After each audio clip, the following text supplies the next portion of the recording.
본문 말씀은 요한복음 1장 14절 말씀입니다. 말씀이 육신이 되어 우리 가운데 거하시네. 우리가 그의 영광을 보니 아버지의 독생자의 영광이요 은혜와 진리가 충만하더라. 이렇게 되어 있습니다. 우리가 이 말씀을 나누기 전에 굉장히 중요한 말씀이거든요. 말씀이 육신이 되어서 우리 가운데 거하신다. 이 말씀은 성경 어디에도 나와 있지 않은 오직 이 요한복음 1장 14절에만 나와 있는 이 혁명적인 말씀입니다. 이 말씀을 지금 3주째 하고 있다는 것을 눈치채신 분들은 혹시 이 중에 있을지도 모릅니다. 3주째 하고 있습니다. 4주째 할지 아니면 오늘 끝날지 그는 모를 일입니다. 왜냐하면 말씀이 육신이 돼서 우리 가운데 거하신다라는 이 말씀, 그러니까 다시 번역을 하면 로고스가 육신이 되어서 나와 똑같은 몸뚱아리가 되어서 병도 걸릴 수 있고 암에도 걸릴 수 있고 배고플 수도 있고 허기질 수도 있고 목마를 수도 있고 이런 나와 똑같은 몸 안에 로고스가 들어와서 우리 가운데 거하신다.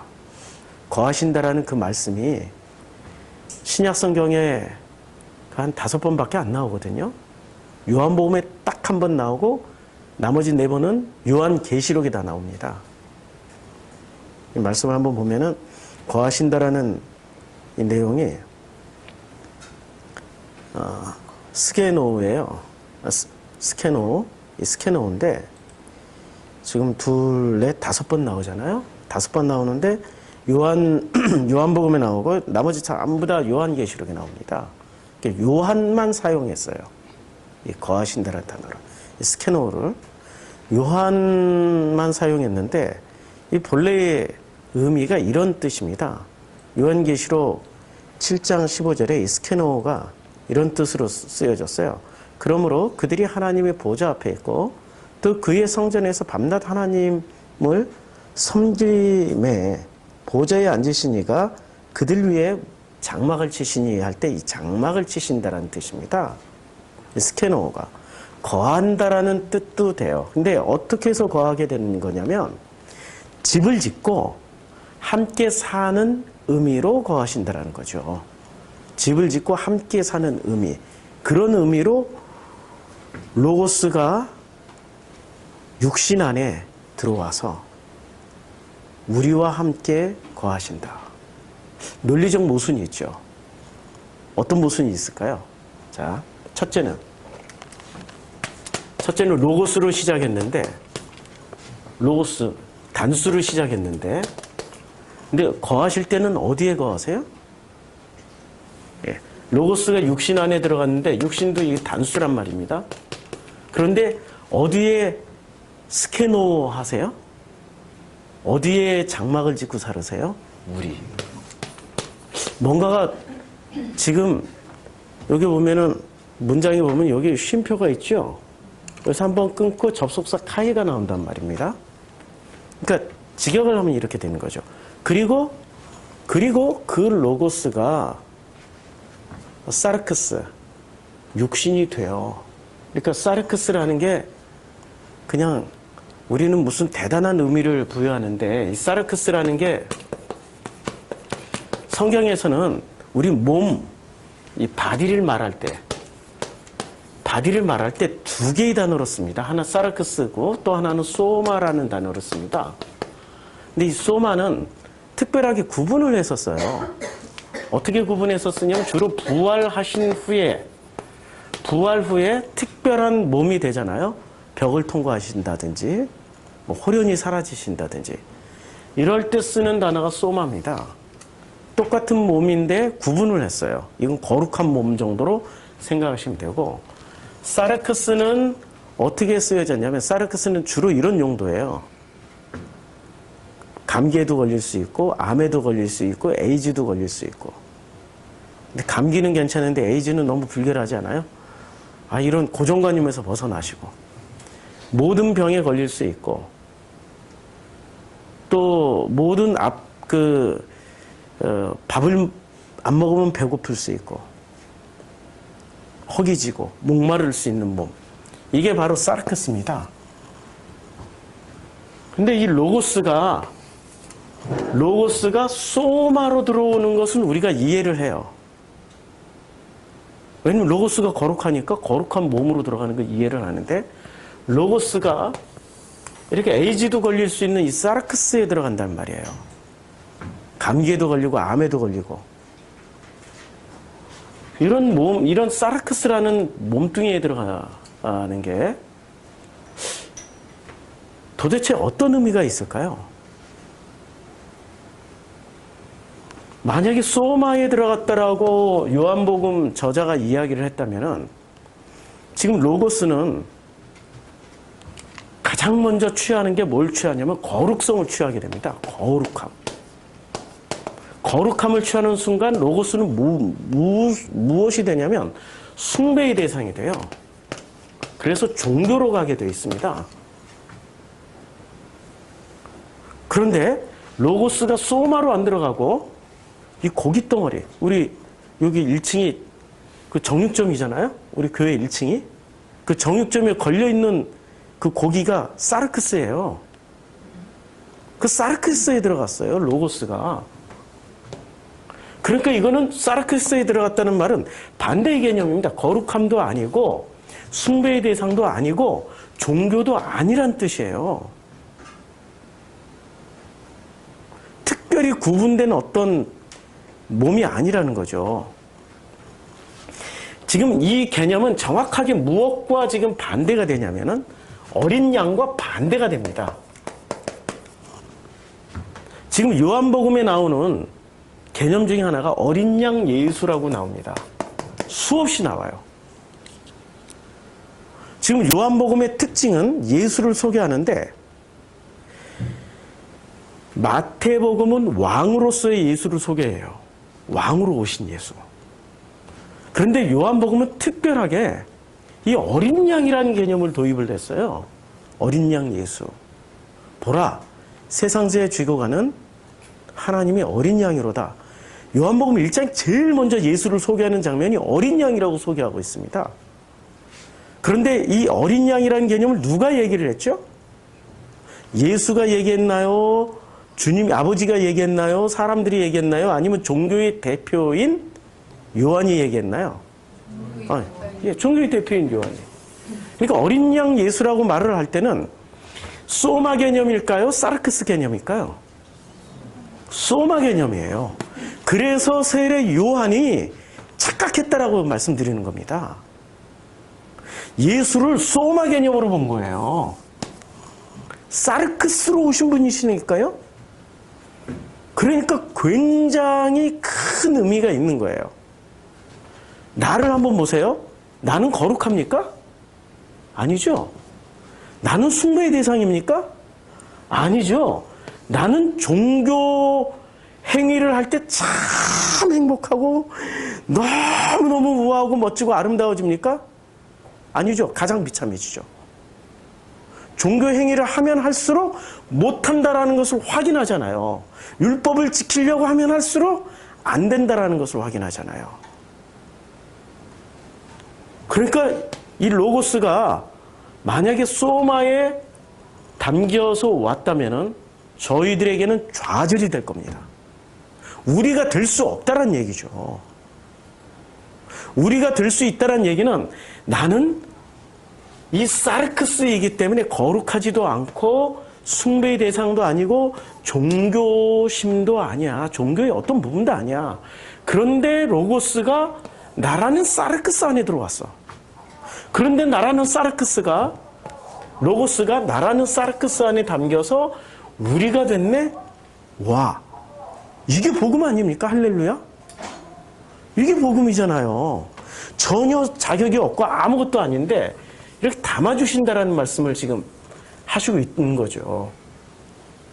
그래서 이런 우리들에게 지금 성경이 이렇게 말씀하고 있습니다. 고린도전서 3장 16절이 이 지금 사르크스가 거하시는데 어디서 가면 스케노, 그러니까 장막을 치면서 집을 지으면서 무언가를 건축하면서 이렇게 건축 개념, 건물 개념으로 들어오시잖아요. 그러니까 말씀이 육신이 되어 우리 가운데 거하신다. 이 말씀은 고린도전서 3장 16절 말씀하고 일치를 할 수 있습니다. 너희는 너희가 하나님의 성전인 것과 하나님의 성령이 너희 안에 계시는 것을 알지 못하느냐. 지금 고린도전서 3장 16절은 성령이 어디에 거하신다고 그랬어요? 우리 안에.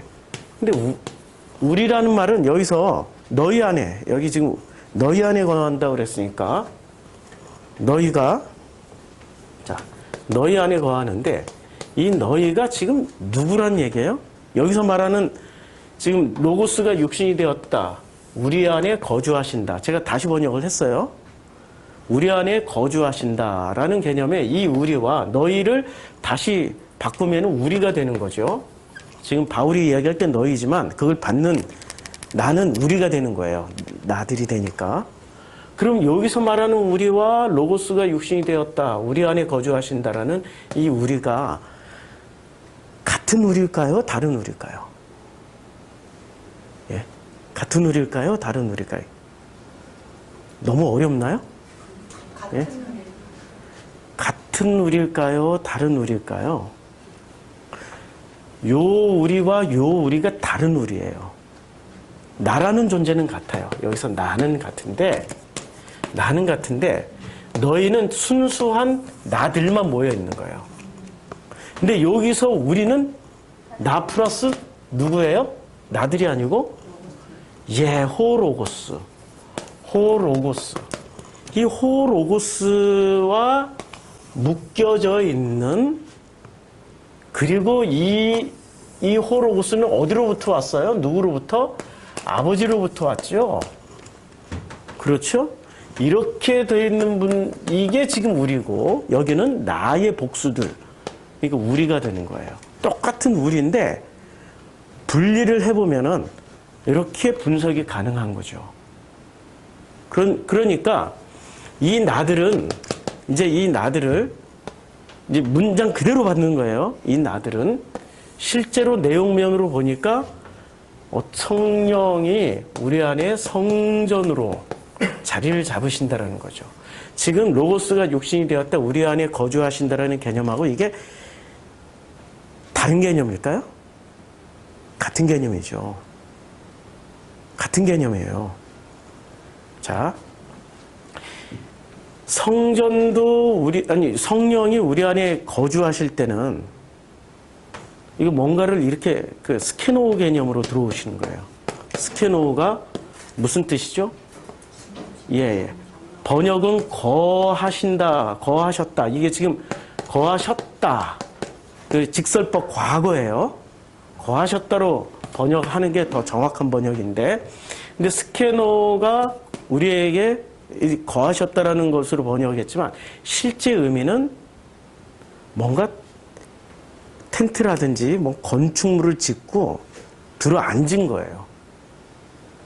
그건 누가 허물 수 있죠? 그건 내가 지은 게 아니잖아요. 누가 지은 거예요? 예, 우리들이 했기 때문에 우리들이 허물어야 허물어지는 거예요. 그럼 이 성전도 내가 짓는 건가요? 성령이 거하시는 이 성전을 누가 짓는 거죠? 예, 우리가 짓고 우리가 허물어야 허물어지는 거예요. 그러니까 내가 일방적으로 뭔가를 할 수 없다는 얘기예요. 나 혼자서 일방적으로. 우리가 한다라는 개념이에요. 자, 이러한 개념으로 성전 안에는 지금 요한복음에서는 이 성전 안에는 뭐가 들어와 있는 겁니까? 로고스가 들어와 있는 거죠. 그리고 바울의 개념으로는 누가 들어와 있는 거예요? 성령이 계시는 거죠. 지금 같은 개념이에요. 지금 바울과 요한이 서로 이게 이렇게 짜고 쓴 글은 아니지만 놀랍도록 같은 개념을 끌어다 쓴 거예요. 자, 이 같은 개념을 끌어다 쓴 데는 뭔가 이유가 있겠죠. 어떤 이유가 있을까요? 같은 개념을 이렇게 끌어다 쓸 때는. 로고스 개념이 지금 로고스 개념이나 성령의 개념이 여기에 나라는 존재에 들어오려면은 조건이 있다라는 거예요. 나라는 존재 안에 이렇게 이렇게 제가 그림을 좀 그릴게요. 여기 뭐 같아요, 이게? 아, 이거 잘못 그렸네? 예? 집 같죠? 여기다 이렇게 세우면 성전이 되나? 이게 그냥, 이게 상징적으로 그린 거예요. 로고스나 성령님이 요 안에 들어와야 된다는 개념이죠. 그렇죠? 지금 밖에서 안으로 들어오는 개념이죠. 원래 있던 게 아니란 말이에요. 밖에서 안으로 들어오는 개념이에요. 근데 들어오는데 어떤 조건을 달고 들어옵니까? 조건이 하나 있어요. 무슨 조건을 달고 들어와요? 나가 연합을 해야 돼요. 누구랑? 예. 아버지로부터 전부 다 아버지로부터 온 호로고스와 그 다음에 성령과 연합이 돼서 하나가 되어서 이게 하나가 되어서 가장 좋은 말인 우리가 되면은 로고스와 성령이 우리 안에 어떤 집을 짓고 거기 거주하게 된다라는 거죠. 그런데 이 개념은 놀랍게도 우리 셈족의 개념입니까? 아니면은 야벳의 개념입니까? 아리안들의 개념이에요. 아리안들의 개념입니다. 이 아리안들은 과정과 절차를 설명해 주지 않으면 과정, 절차, 그 다음에 결론을 설명해 주지 않으면 이해를 못해요. 요한이나 지금 성경의 기록자인 이 요한이나 바울의 공통분모가 뭔지 아십니까? 헬라 철학에 굉장히 능통했어요. 요한복음을 읽을 때는 헬라 철학, 이 아리안들의 철학을 이해를 하지 못하면, 헬라 철학을 이해하지 못하면 요한복음은 거꾸로 영주주의자가 되는 지름길이 되어버려요. 그리고 이 아리안 철학을 우리가 이해하지 못한 채 바울을 읽게 되면 거꾸로 우리는 자기가 하나님이 되어버려요. 영주주의자가 되어버려요. 자, 지금 요 과정에서 굉장히 복잡하지만 아주 기가 막힌 절차를 만들었단 말이에요. 어느 순간 내 안에 이런 거할 수 있는 처소가 생기고 이 처소가 들어와서 요게 로고스나 성령이 거하시는 이 모든 과정이 우리가 되는 과정이라고 너무나도 잘 설명하고 있죠. 그렇죠? 너무나도 잘 설명하고 있어요. 근데 우리 셈족의 개념으로 설명하면은 어떻게 설명할 수 있을까? 심플하게 설명할 수 있습니다. 이건 아리안의 설명 방식이기 때문에, 헬라 철학의 설명 방식이기 때문에 과정 절차가 되게 복잡해요. 왜냐면 왜 이렇게 설명할 수밖에 없죠? 헬라 철학으로? 그때 당시에 모든 사람들이 헬라어를 쓰고 있었고, 모든 초등학교, 중학교, 고등학교, 대학교에서는 어떤 철학을 공부했어요? 헬라 철학을 공부했으니까 그들식으로 얘기를 해준 거예요. 그들이 원하는 그들의 방식대로 그렇게 설명을 해줘야 알아들으니까 헬라식으로 설명을 해줬어요.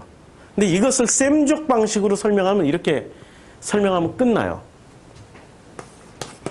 우리는 아들이고 이분은 아버지고, 우리는 여자고 이분은 남자이고, 우리는 신부이고 이분은 신랑이고. 그런데 이 모든 일들은 관계를 회복하면은 어떻게 돼요? 네, 그냥 우리가 돼버리는 거예요. 아주 심플하게 관계 회복이란 단어 하나만 딱 가져오면 끝나요. 끝나죠? 관계 회복이란 말이에요. 관계 회복을 하면은 우리가 돼버리는 거예요.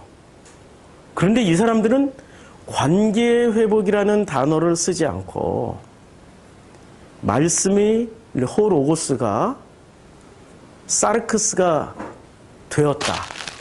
예, 과거 직설법으로 썼어요. 되었다. 그리고 쉼표 그리고 그 말씀이 육신이 되어 우리 가운데 어떻게 우리 가운데 그리고 우리가 우리 가운데 장막을 지으셨다. 지금 논리적으로 이 한 문장 안에 쉼표를 중심으로 해서 굉장한 논리들이 지금 턱턱 나가고 있습니다. 턱턱. 그런데 이것을 우리 셈족의 개념으로 다시 의역을 하면 이렇게 될 것 같아요. 호 로고스가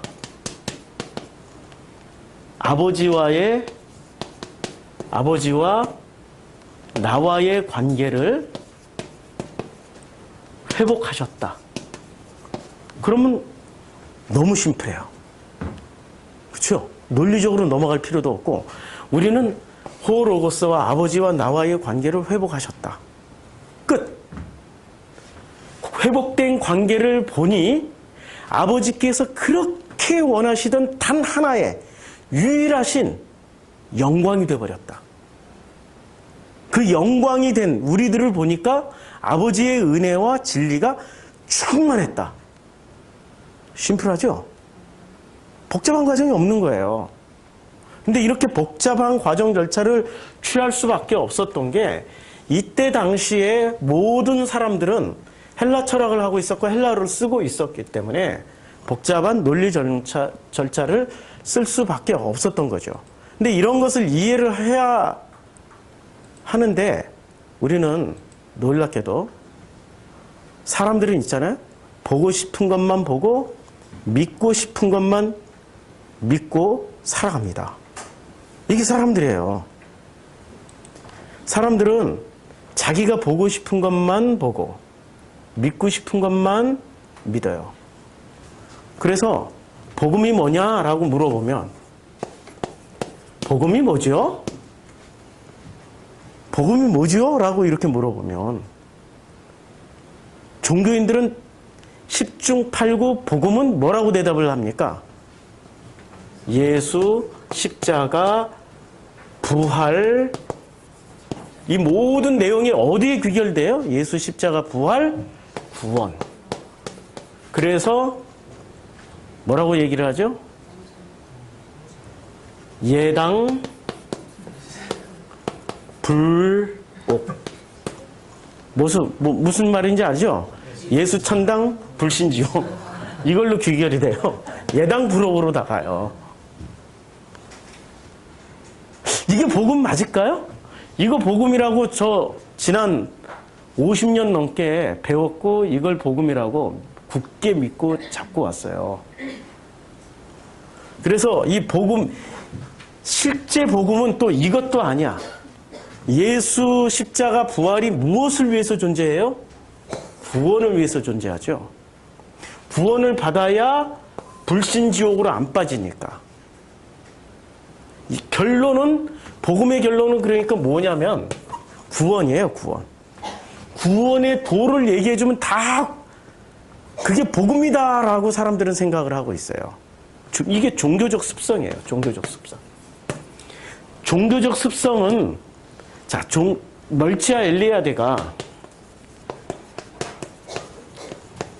멀치아 엘리아데라는 종교학자, 아주 유명한 종교학자가 있습니다. 이 학자가 성과 속이라는 책, 안 읽어보셨으면 꼭 한번 읽어보세요. 좀 어렵긴 해도 성과 속이라는 책에서 무엇을 얘기했냐면은 종교의 기본 개념은 구분이다 이거예요. 구별한다. 이 구별함을 어디서 찾아냈을까요? 엘리야데는 레위기에서 찾아냈어요. 레위기의 특징이 뭐죠?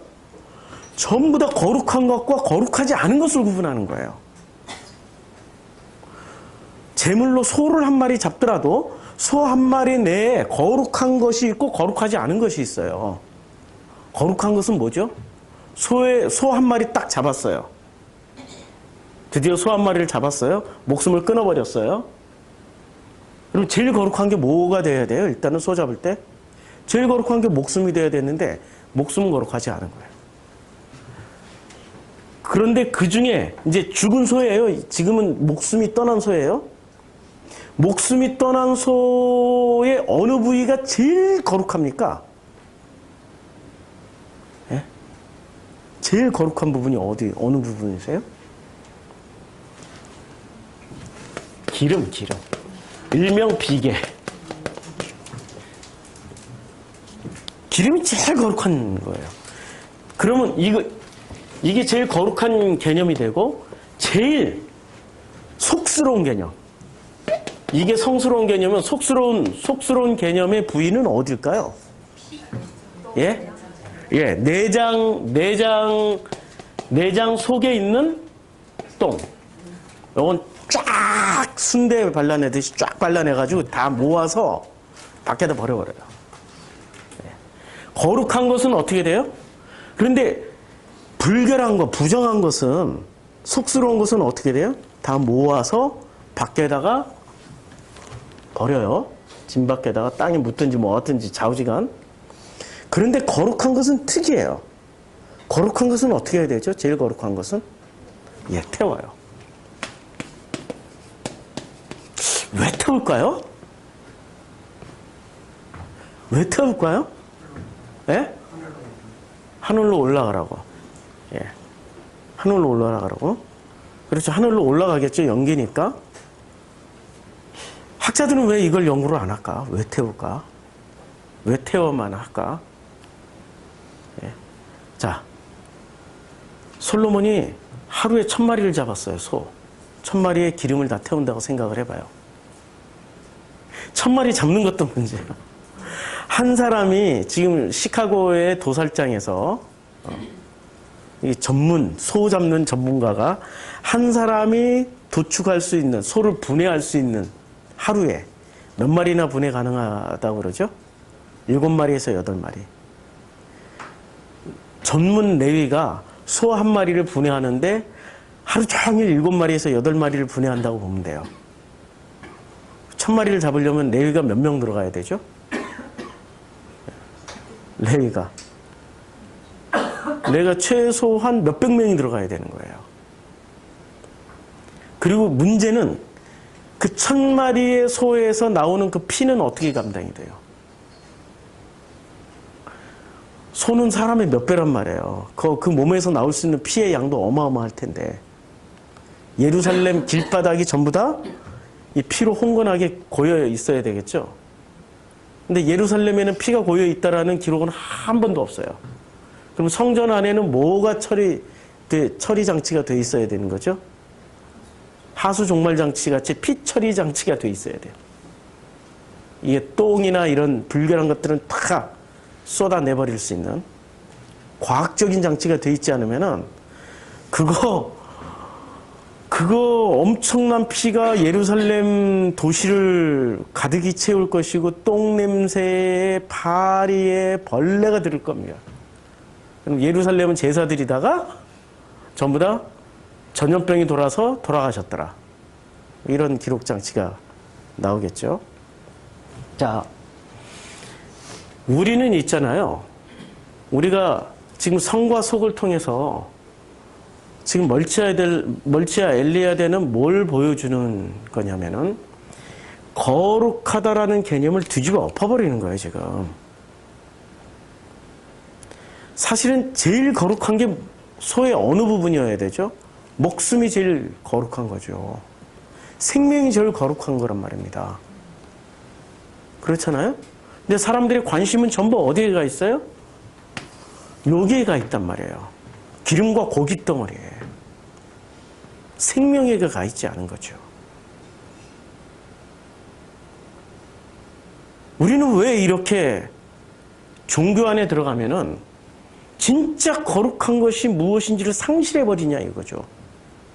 그것은 보고 싶은 것만 보고 믿고 싶은 것만 믿고 싶은 사람들의 속성 때문에 그래요.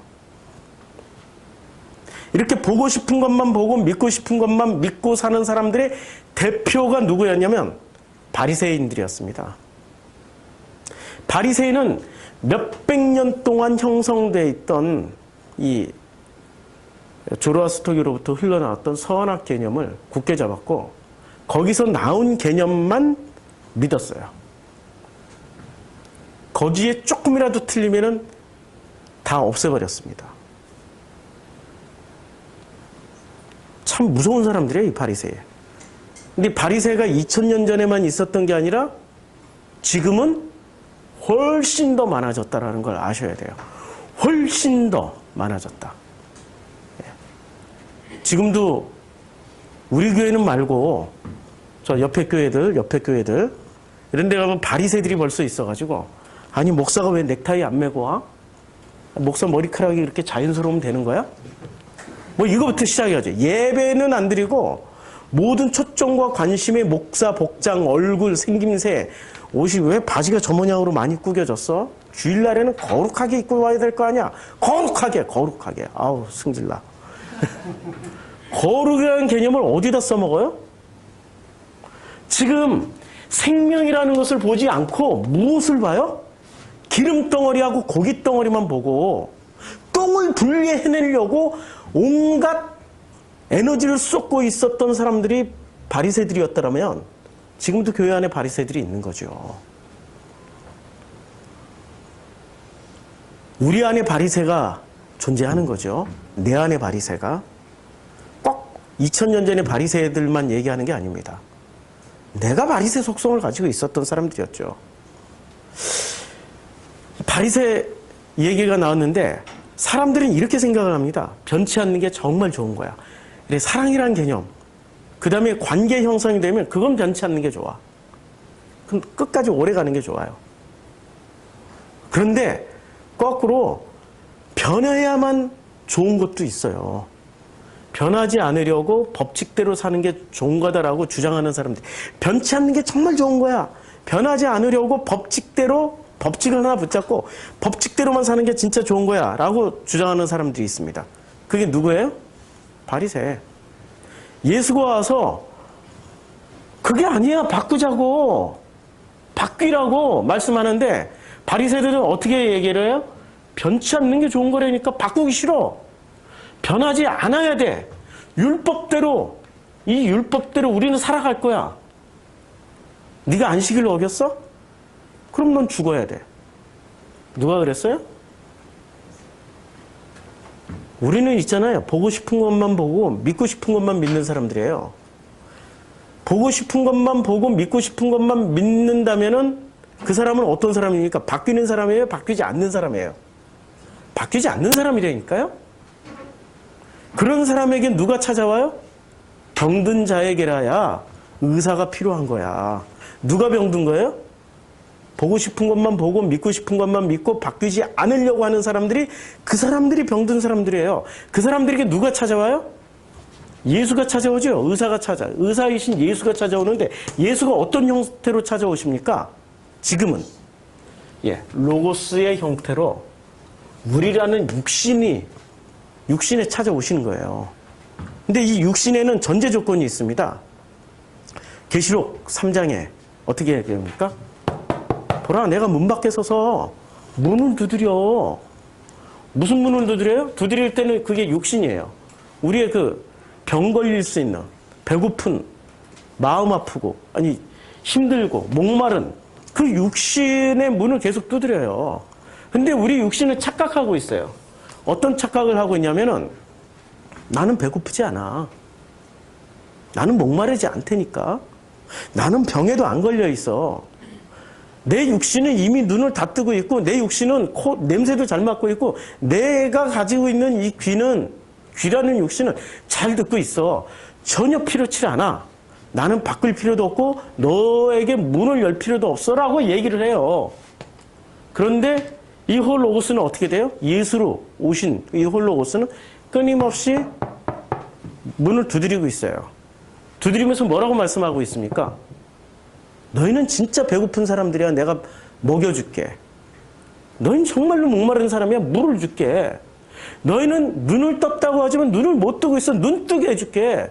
듣는다고 하지만 못 듣고 있어. 듣게 해줄게. 너희는 지금 산자처럼 움직이지만 실제로는 죽은 자 가운데 있어. 살려줄게. 그러면서 계속 문을 두들기고 있어요. 그럼 어떻게 해야 되죠? 얼른 문 열면 되잖아요.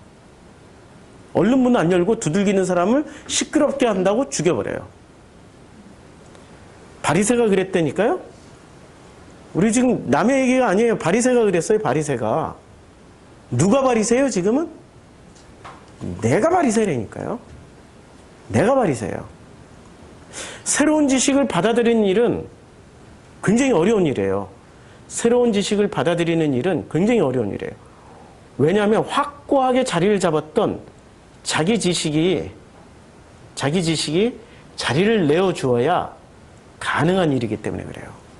그래서 예수가 이런 말씀하죠. 어린아이와 같아야 천국을 본다. 천국에 간다. 천국을 누린다. 그렇죠? 마가복음 10장 15절에 내가 진정으로 너에게 말을 하는데 누구든지 어린이와 같이 하나님의 나라를 받아들이지 않는 사람은 거기에 들어가지 못한다. 왜 어린아이와 같아야 된다고 그랬을까요?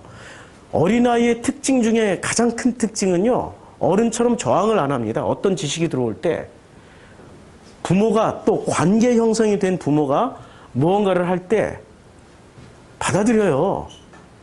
그런데 한 나이 50쯤 된 찔기디 찔긴 저희 세대 찔기디 찔긴 나이도 50쯤 먹으면 모든 게 다 찔겨지잖아요. 능청스러워지잖아요. 이렇게 받아들일 것 같은데도 안 받아들이고 홀라당 넘어갈 것 같은데도 안 넘어가고 우리는 이미 어린아이 때의 모든 습성들을 다 셧다운 시켜버렸어요. 클로즈 닫아버렸어요. 이미 닫힌 상태예요. 우린 다 닫아버렸다니까요. 어린아이와 같으려면 어떻게 해야 되는 겁니까? 내 것 내려놓으면 돼요. 자기 로고스 내려놓으면 돼요. 자기 로고스. 근데 자기 로고스 내려놓으라면 사람들은 죽는 줄 알아. 왜? 이제까지 나이 50 먹을 때까지 자기가 이제까지 배워왔던 경험 그 노하우로 밥 먹고 살고 있으니까.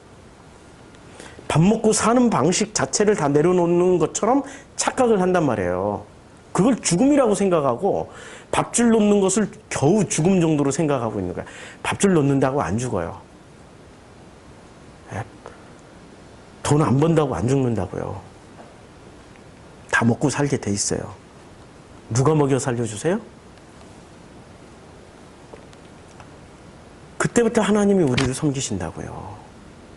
그런데 밥줄 놓는 게 시작이지 그게 끝은 아니에요.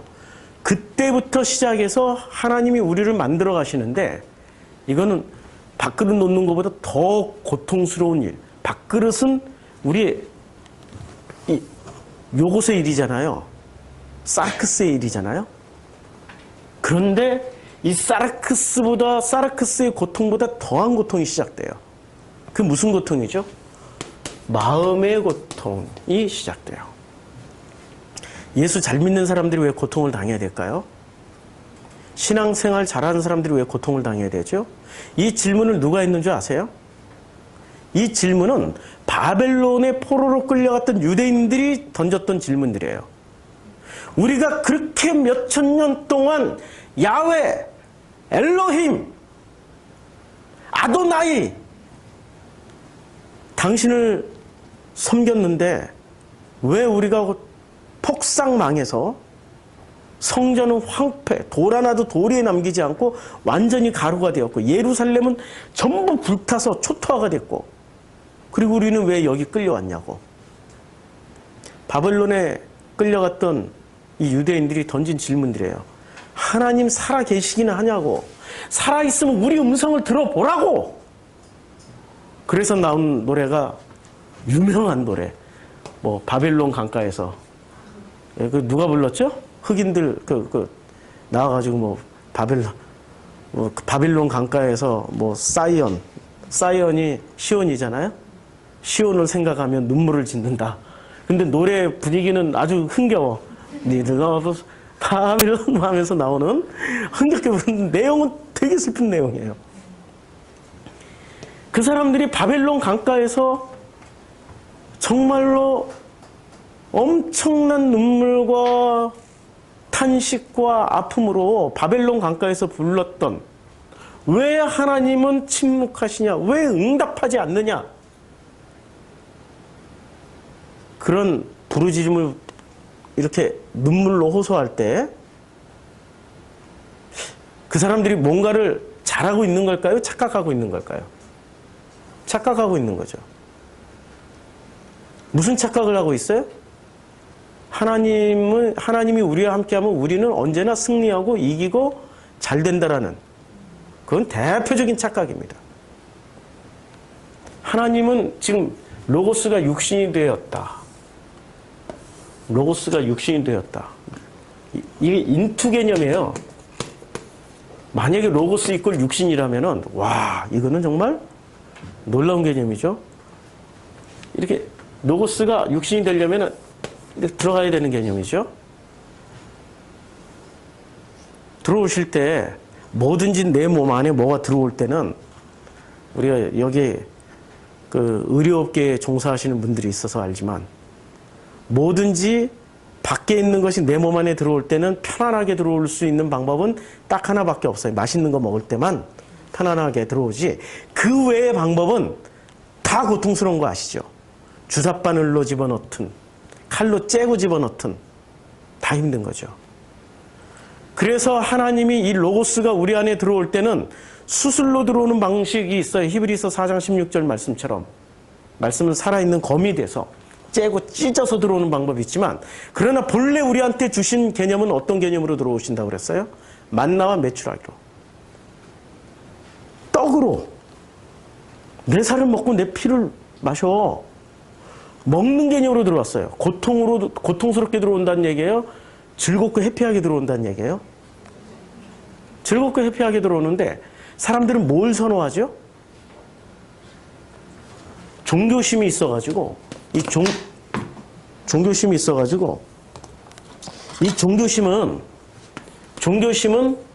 즐겁고 해피한 것은 왠지 너무 값싸 보여. 어떻게 들어와야 돼요? 고통과 함께 들어와야지 너무 그것이 적합한 것 같아. 그치요? 그런데 즐겁고 해피하게 들어와야지, 만약에 그 종교심을 가지고 고통을 수반하고 들어온다. 그러면은 재물 개념이 되는 거죠. 재물 개념은 일단, 재물은 특징이 있어. 일단 죽여. 목숨을 끊어놓고 시작한다니까, 재물을 바칠 때는 목숨 끊어놓고 바쳐요. 살려놓고 각을 뜬다.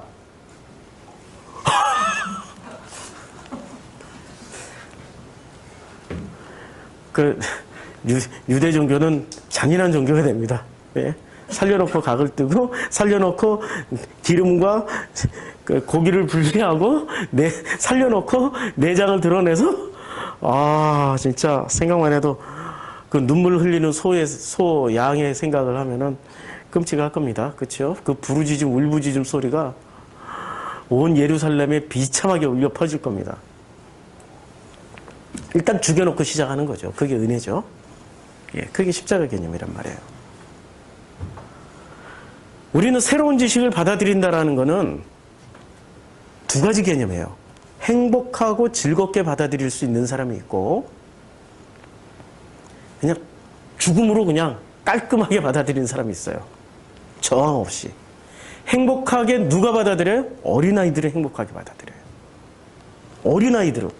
이 어린아이들은 행복하게 받아들여요. 근데 살아서 이미 성인이 된 사람들은 행복하게 못 받아들이니까 어떤 개념으로? 깔끔하게 죽이시고 그 다음에 각을 다 뜨세요. 이게 우리 제 페이스북에 좋은 성도님의 생각의 고속도로. 어찌 보면 우리 대부분은 스스로 굳게 닦은 고속도로를 쌩쌩 달리기만 했습니다. 이제는 그렇게 달리기만 하면서 패일 대로 패인 생각의 고속도로에서 한 번쯤 갓길로 빠져나와 그동안 자기를 안전하게 다니게 했던, 그렇게 믿었던 신발을 벗고 맨발바닥으로 전해져 오는 다양한 자갈들의 바지락, 벅벅거림도 느껴보고 산들바람이 전해주는 자연의 세미한 음성도 귀 기울여 보면 좋겠습니다. 그 길에서 늘상 다니던 길에서 벗어나서 똑같이 생긴 나무처럼 봤는데 똑같이 생긴 나무 하나도 없습니다. 생각의 고속도로를 달릴 때는 똑같이 생긴 자갈, 길바닥에 돌인 줄 알았는데 막상 맨발로 걸어보니까 똑같은 게 하나도 없습니다. 하물며 사람이겠습니까? 종교는 지금 뭐를 시켜요? 종교는 전부 다 획일화 시켜요. 종교의 특징은 전부 다 하나로 만들어요. 하나로. 무엇으로 하나 만들어요? 종교가 원하는 어떤 시스템으로 획일화 시켜버린다고요. 이게 종교예요. 근데 복음은 어떻게 만들어요? 각자 다르게 다 만들어요. 우린 창조물이잖아요. 창조물이 아니, 공장에서 찍어낸 물건이 아니란 말입니다. 우린 각자 생김새가 다르듯이 마음도 각자 다 각자의 마음을 가지고 있어요. 그건 마음껏 펼치면서 살아야죠. 이 세상의 지식은 세 가지 지식이 있습니다. 제가 이렇게 분류한 게 아니라 이 사람이 분류해놨어요. 유발 하랄이라는 교수가 이렇게 분류를 해놨어요. 이 세상에는 종교 지식이 있고 과학 지식이 있고 인문학적인 지식이 있습니다. 그런데 우리 종교인들은 뭐만 붙잡고 살아요?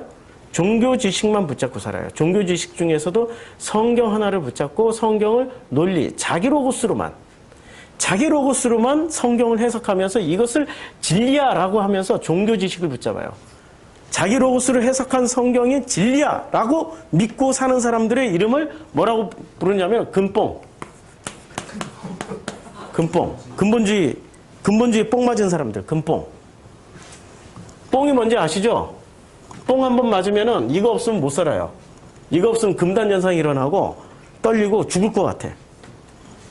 이거 뽕을 자꾸 맞다 보면 뽕 외에는 다른 음식도 필요 없어. 오직 뽕만 맞으면, 뽕만 맞다가 이렇게 뽕만 맞다가 환각에 빠져서 스르스르 살짝 기운이 빠져서 죽는 것이 최고의 행복이라고 생각해. 이 금뽕. 종교 세상에는 하나님이 우리에게 주신 논리와 이성을 주셨단 말이에요. 논리와 이성을 왜 주셨어요? 아니, 다양한 지식, 이 종교 지식 플러스 과학 지식 플러스 인문학 지식, 이걸 다 통해가지고 누굴 알아가라고요? 하나님을 알아가라고. 로그 호로고스를 알아가라고. 그래서 우리에게 과학 지식, 인문학 지식을 주셨어요. 그런데 종교인들은 과학 지식 무시하잖아요. 어떻게 창세기의 그 창조 사실을 진화론으로 대체할 수 있느냐? 노아의 홍수는 사실이었고 방주도 사실이었고 무지개도 그렇게 최초로 없었는데 홍수 이후에 생겨났고, 그걸 다 무시해. 과학을 무시해. 그러면서 과학은 무시하는데 휴대폰은 잘 써. 이게 과학의 결정체인데. 차는 왜 타고 다녀? 과학의 결정체인데. 아예 그냥 산속에 들어가서 혼자 사시지. 뭐가 앞뒤가 안 맞잖아요. 인문학적인 지식을 우리에게 주셨단 말이에요.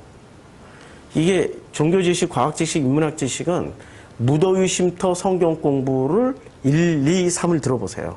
1, 2, 3에 걸쳐서 했습니다. 더 이상 소개 안 하는데, 우리에게 지금 종교 지식, 과학 지식, 인문 지식을 주신 이유는 이것을 통합해서 통합 지식으로 로고스가 육신이 된 사실을 우리가 체험하면서 깨달으면서 살아가라고 주신 거예요. 그게 우리에게 필요하니까. 제가 질문 하나 드릴게요. 자, 드디어 이 비석 하나를 발견했어요. 누가? 1000년 후에, 지금으로부터 1000년 후 우리의 후손들이 이 비석을 발견했어요. 뭐라고 썼냐면 기도, 성경, 성전. 1000년 후에. 그런데 문제는 딱 요 글자만 있는 거야. 뭐 여기에 덧붙여진 설명도 없고 뭐 아무것도 없어요. 비석 하나만 딸랑 남겨져 있어요. 어떤 기록이나 근거가 아무도 없어요. 1000년 후에 우리의 후손들은 이 글자를 해석해야 될 거 아니에요. 해석할 때 뭐로 해석할까요? 물어볼게요. 기독교로 해석할까요? 불교로 해석할까요? 유교로 해석할까요? 천년의 우리 후손들은 이 땅의 메이저 종교는 어떤 종교였어요? 이 땅의 메이저 종교는, 이 땅의 주류 종교는 불교였죠. 기독교는 세바라 피지요. 지금 뭐 5분의 1도 채 안 되는데, 고려시대 때부터, 이 고구려 시대, 고백제 시대부터 시작해가지고 고려 시대까지 몇 천 년이 넘는 시간을 우리는 어떤 종교였어요? 불교. 그 다음에 그 후에 유교. 그 후에 지금 기독교가 잠깐 200년이 채 안 되는 전 국민도 아니에요, 지금. 그러니까 우선순위를 어디다 놓고 우리의 천년 후 후손들은 연구를 할까요? 불교에서도 기도 써요. 이 단어 쓴다니까요. 불교에서 성경이라고 써요. 경전이라고. 성전이라고 얘기를 해요. 불교에서. 유교도 이렇게 써요. 유교도 이렇게 쓰는데 제일 먼저 어디다 무게를 두고 쓰겠어요?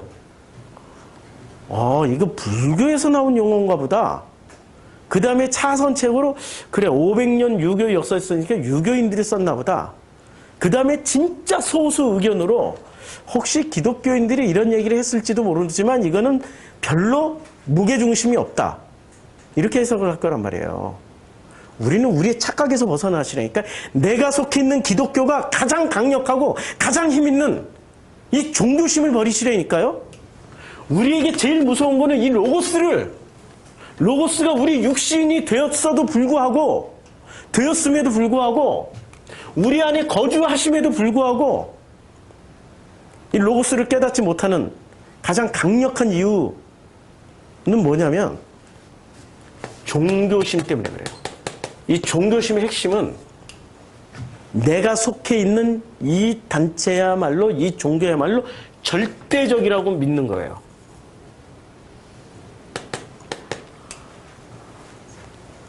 예수 탄생 1000년 전에 그때 유대, 북이스라엘 나뉘어 있을 때, 근데 제가 북이스라엘을 이렇게 구경을 한번 하러 갔었어요. 예, 지금으로부터 3000년 전을 타임머신 타고 이렇게 구경하러 갔었어요. 구경하러 갔는데 깜짝 놀랐어요. 와, 절대지존 하나님은 누구였을까요? 북이스라엘 가서 이렇게 쭉 봤더니 바알이 되어 있어요. 바알이. 하나님이 아니라니까요. 그리고 바알을 뭐라고 불렀을까요? 이 사람들은 여호와, 야훼, 엘로힘. 감히 바알의 이름을 부르지 못해가지고 뭐라고 불렀냐면 아도나이라고 불렀어요. 그럼 남유대 상황은 어땠을까요? 남유대는 이 바알을 어디다 넣어놨어요? 예루살렘 성전 안에도 넣어놔버렸어. 그리고 야훼라고 믿었어요. 이것을 누군가가 이걸 견제해주고 아니다라고 해줄 수 있는 사람이 있었나요? 있었죠. 이사야 있었고 미가 선지자 있었고 그때 당시에 수많은 선지자들이 있었는데 그들의 목소리를 들었나요? 안 들어요. 예레미야가 말만 하면 이렇게 때렸어. 말만 하면 때렸어. 말하지 말라고 때렸어. 예레미야가 너무 맞다가 나중에는 너무 슬퍼서 울보가 됐어.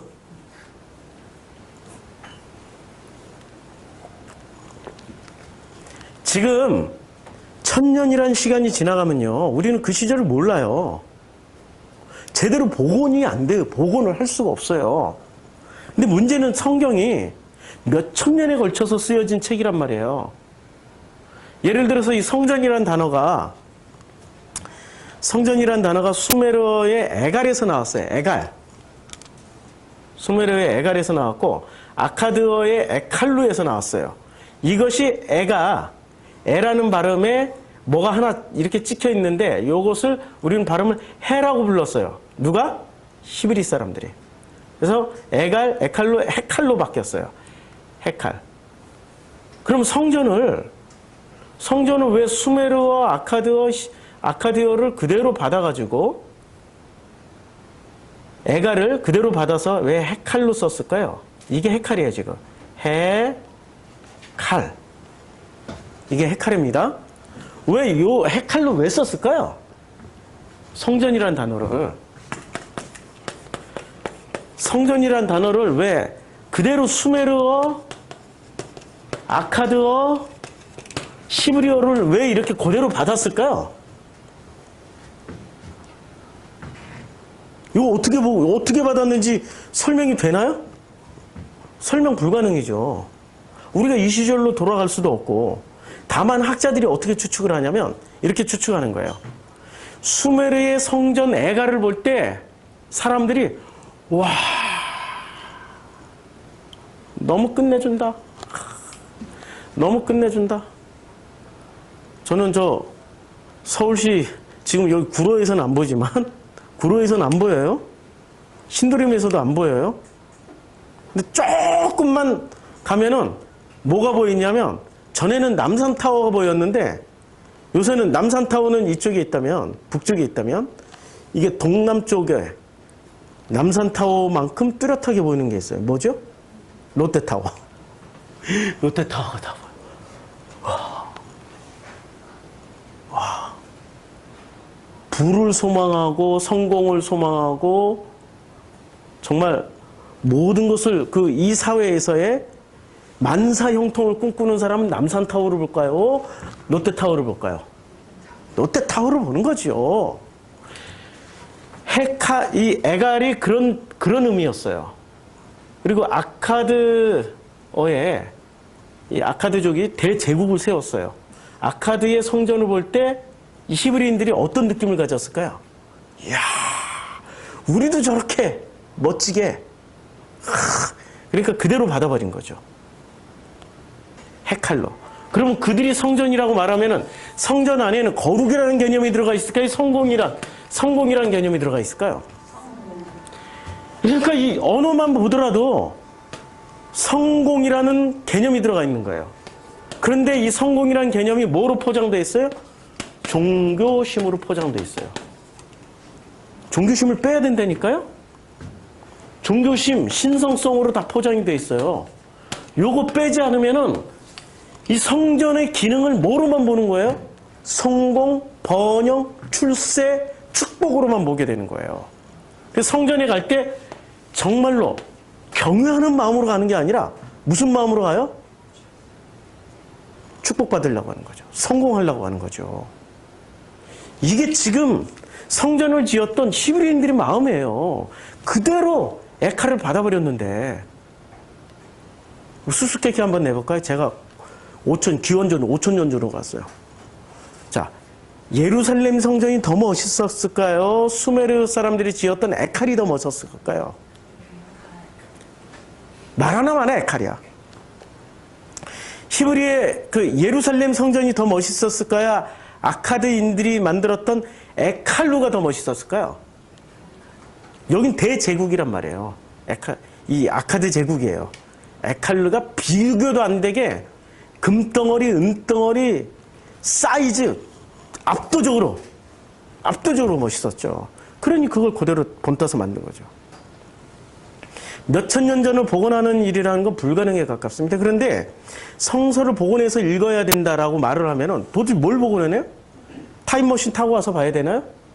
아니거든요. 저 타임머신 타고 간 적이 없어요. 근데 어떻게 이렇게 제가 설명을 할 수 있을까요?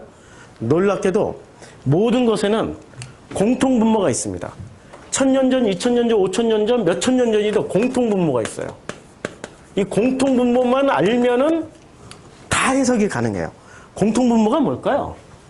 이 몇천 년 전에 인류사의 공통분모.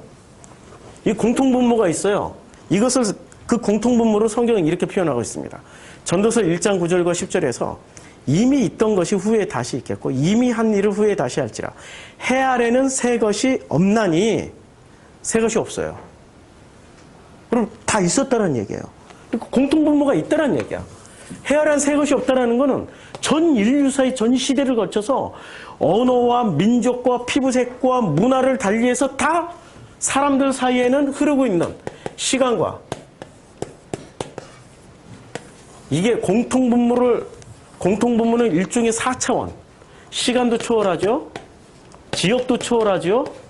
그 다음에 문화와 풍습 모든 걸 다 초월하니까 여기까지 하면은 4차원이 넘죠. 문화와 풍습의 습관의 모든 말, 언어 다 포함. 이건 몇 차원이 되는지 몰라. 이 공통분모. 차원을 다 넘나들 수 있는 공통분모를 주셨어요. 그 공통분모가 뭘까요? 이 공통분모로 해석을 해야 되는데 뭐로 해석을 해야 될까요? 과거, 현재와 미래와 지금 이 모든 것을 공통분모 하나 들어가면은 이걸로 해석이 다 돼요. 성경 해석 다 돼. 불교 해석 다 돼. 지구상에 존재하는 모든 경전들 해석 다 돼. 기분 나쁘세요? 성경과 불경을 동급으로 나서? 성경과 힌두교의 베다니경을 동급으로 나서 기분 나쁘세요? 우리 기독교인들은 기분 나빠할지 모르지만 힌두교인들은 훨씬 더 기분 나빠요. 성경보다 베다니경이 훨씬 몇천 년 전 앞서 있었거든요. 그분들 진짜 자존심 상해할 거야. 올려놓고 비교하는 것만으로도. 그게 종교심 때문에 그런 거죠. 종교심 빼셔야 된다니까요. 종교심을 빼야 공통분모를 가지고 우리가 가지고 있는 이 책, 성서를 해석할 수 있는 거죠. 그 공통분모가 뭘까요, 그게?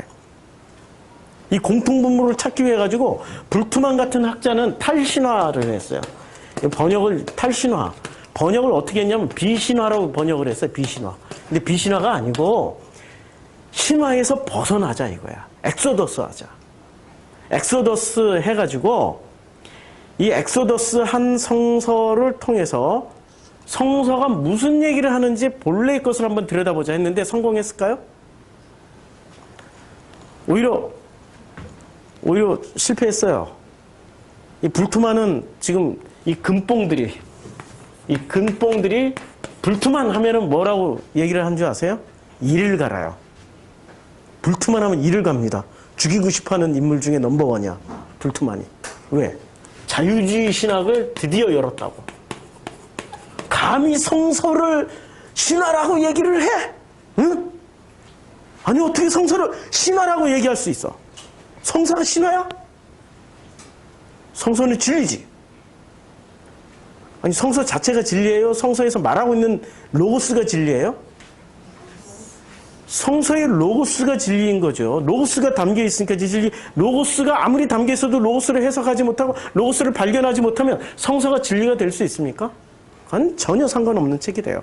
마치 이슬람이 성서 아무리 읽어봐야 이슬람 신자하고 성서하고 상관없는 거예요. 로고스하고 상관없는 거예요. 성서가 진리가 될 수 있는 것은 로고스를 읽고 해석을 해낼 줄 알 때 성서가 나에게 진리가 돼서 오는 거죠. 종교심 하나 가지고 지키려고 하는 이 금뽕들. 이 불투만이 결국엔 실패를 했어요. 합리주의, 이성주의에 빠진 유럽인들에게 성서를 이해할 수 있는 시도를 했는데 그런데 그들이 성서를 합리적으로, 논리적으로 잘 이해를 했을까요? 종교 지식, 과학 지식, 인문학 지식으로 잘 이해를 했을까요? 이해를 못했기 때문에 1차 세계대전이 일으킨 거 아니에요. 이해를 못했기 때문에 2차 세계대전 일으키고 유대인들을 아리아니의 순수 혈통을 지키기 위해서 유대인이란 이 잡종을 다 죽이자 600만 명을 학살한 거 아닙니까? 이게 서구의 그 합리와 이성의 끝판이에요, 끝판. 전쟁이라는 게. 근데 불투만이 이렇게 얘기했죠. 하늘이라고 말할 때 우리가 생각하는 하늘은 어떤 개념이 과학적인 개념은 이미 하늘은 수많은 공기층들에 있고 하늘 너머에는 하늘이 파랗지 않고 시커먼 하늘인데 우주 공간이 하늘인데 우리는 이렇게 생각한단 말이에요. 근데 구약과 예수 시대 사람들은 하늘을 어떻게 생각했을까요? 하늘이 꼴 권위, 능력, 힘이라고 생각한 거죠. 높은 데서. 우리 개념이 서로 다르단 말이에요. 이걸 어떻게 공통분모를 가지고 해석을 할 수 있냐 이거죠. 이런 개념이 서로 다른데 어떻게 공통분모를 가지고 해석할 수 있죠? 해석할 때 두 가지 방식이 있어요. 실제, 하늘이란 실제 증명을 하는 거예요. 그래서 하늘은 실제로 존재해. 그래서 증명을 해내는 거야. 하늘은 뭐라고 증명을 해요? 하늘은 하나님이라고. 말이 안 되잖아, 지금. 하늘이 하나님이라고. 이 하나님이 하늘이라고 이렇게 존재 증명을 하는 사람들이 있어요. 왜 이렇게 존재 증명을 할까요? 하늘만큼 센 데가 어디 있어요? 하늘을 조금이라도 기분 나쁘게 하면 어떻게 되죠? 하늘에서 비가 쏟아지고 번개가 떨어지고 눈이 내리고 폭풍이 몰아치고 태풍이 몰아쳐서 하늘이 조금이라도 노하면 어떻게 돼요? 못 산다니까 못 살아요. 그러니까 하늘의 노여움을 살면 안 돼. 이분들은 그래서 하늘을 뭐라고 살아있는 어떤 개념으로 본 거예요. 그래서 그 개념으로 보고 하늘을 뭐라고 했냐면 하늘이 꼴 하나님이야. 이런 개념으로 지금도 성경을 해석하는 사람들은 이런 사람들은 뭐라고 그래요? 이런 사람들이 금뽕이에요. 금뽕. 금뽕은 신존재 증명을 어떻게 해서든지 하늘이 하나님이라고 주구장창 우기는 사람들이야. 주구장창. 근데 하늘이 하나님이라는 걸 증명했어. 근데 그 하늘하고 나하고 무슨 상관이야? 예수가 세례를 받고 물에서 올라오실 때 하늘이 어떻게 됐어요? 찢어져 버렸어요. 찢어져 버렸어요. 영어 성경만 보더라도 톤 어파트. 찢어져 버렸어요. 그냥 하나 찢어졌다니까요. 하늘이 찢겨 버렸어요. 그것도 수동태로 쓰여졌어요. 하늘이 찢겨져 버렸어요. 누가 찢었을까요? 그 하늘을. 아버지가 찢어버린 거죠. 니네들이 믿고 있는 그 하늘은 그게 진짜 하늘이 아니야. 하나님이 아니야. 그건 가짜야. 하고 확 찢어버렸어요. 그래서 하늘을 실제라고 보면 안 되고 하늘이 어떤 의미를 가졌는지로 접근하자는 거죠. 근데 그 의미가 가지고 있는 어떤 뜻이 있을 거고 그걸 한번 해석해보자. 언제? 지금. 누구를 중심으로? 나를 중심으로 해서. 그러다 보니 나를 중심으로 해서 해석하니까 용기가 생겨요. 이 첫 번째 해석 방식은 공통분모가 인류사의 공통분모, 어떤 공통분모로 가지고 있어요? 인류사의? 예? 하늘을 해석할 때, 성전이라는 단어를 히브리인들이 차용할 때, 에갈을 해갈로 가져올 때, 어떤 공통분모를 가지고 있었어요? 하늘의 노여움을 삼으면 안 되니까, 하늘에게 무엇을 해야 돼요? 순종하고 복종하고 하늘의 기분을 맞춰주고 제사 드리고 제물 바치고 그런 개념이죠. 공통분모로 첫 번째가 뭐냐면 1번은 종교심이에요. 근데 종교심의 근본에 뭐가 담겨 있습니까? 불안. 공포가 담겨 있어요. 불안, 공포. 그리고 불안, 공포를 넘어서서 좀 긍정적인 게는 축복. 이게 종교심이란 말이에요. 종교심으로 성서를 해석할 것이냐? 아니면 두 번째, 의미와 뜻을 해석해서 지금 나를 해석할 수 있는. 이게 뭐로 해석하는 거예요? 마음으로 해석하는 거예요. 놀랍도록 4차원, 5차원을 다 넘나드는 그 매개체가 뭐냐면 마음이에요, 마음. 제가 아프리카 선교사로 있을 때 처음에 갔더니 흑인들, 와, 낮에 보면 괜찮아요. 아프리카는 전기도 없어가지고 진짜 깜깜해요. 이게 보름달 안 뜨고 보름달 뜨면 진짜 환하고 공기가 맑아가지고 달이 작아지는 초승달 때 아니면 구름 낀 날 밖에 나가서 길 걷잖아요. 길은 제가 이렇게 맨날 다니는 길이니까 걸어 다니는 길이니까 알아. 어슴푸레 길은 보여요. 근데 길 가다 보면 갑자기 뭐 나타나. 이 사람이 웃을 때나 보여. 이게 한두 번 당한 게 아니에요. 안 보인다니까요? 얼마나 공포스럽겠어요. 밤중에 불쑥 나타나가지고 How are you? How are you? 하고 인사하면 처음에는 진짜 무서웠어요. 근데 자꾸 거듭되다 보니까 뭐 별로 그렇게 놀라지 않았는데 처음에는 엄청 놀랐어요. 엄청 놀란 마음으로 그 사람들을 보니 미남이 보입니까? 잘생긴 사람들이 안 보이죠. 그런데 마음을 열고 보니까 이야, 멋있다 잘생겼다를 넘어서서 그 마음이 그렇게 순수하고 아름답고 야, 내 마음 같아. 우리 어머니 마음 같고 우리 아버지 마음 같고 누구를 보더라도 유럽에 가도 내 마음 같은 사람이 있고 미국에도 남미에도 태국에도 인도에도 우리 마음 같은 마음이 통하는 사람들끼리 만나면은 모든 시간이나 지역이나 인종이나 문화나 피부색 다 넘어설 수 있어요. 두 번째 해석이 이거예요. 첫 번째는 종교심으로 해석하는 거지만 두 번째 진짜로 해석할 수 있는 건 마음으로 해석하는 거예요. 마음으로. 성경을 읽을 때 성경의 각 인물들, 왜 성경은 스토리로 쓰여졌을까요? 스토리라는 것은 이야기란 말이에요. 내러티브, 이야기가 있는 거예요. 이야기를 읽을 때 뭘 보라고요? 그 사람들이 그 마음을 만나라고 써놓은 거 아니에요. 그리고 성경은 이야기를 쓰는데 꼭 인물이 나와. 성경이 인물이 안 나오고 예루살렘에 있는 감람산만 묘사를 해놔서 감람산은 어쩌고 저쩌고 감람산은 어쩌고 저쩌고 감람산에 해가 뜰 때는 어떻게 뜨고 해가 질 때는 어떤 모양이고 감람산에 어떤 나무가 자라고 어떤 동물이 자라고 걔하고 나하고 마음이 안 통해. 감람산하고는.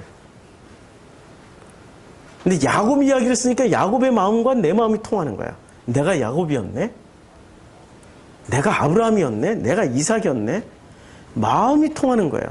마음을 읽어야 되는 거죠. 인류사의 공통분모는 해석에 몇 천 년 전을 뛰어넘더라도 제일 중요한 거는 마음이라는 공통분모를 가지고 있으면 돼요. 근데 이 마음이 통하지 않으면 어떤 일이 벌어질까요? 그들은 왜 떠났을까? 왜 그들이 누구죠? 제자들은 누구를 떠나요? 예수를 왜 떠났을까? 요한복음 1장 37절에 이렇게 나옵니다. 두 제자가 그의 말을 듣고 예수를 따르거늘 1장 40절 요한의 말을 듣고 예수를 따르는 두 사람 중 하나는 시몬 베드로의 형제 안드레. 드디어 안드레가. 예수의 최초의 제자는 누구였어요? 베드로예요? 야고보예요? 요한이에요? 안드레.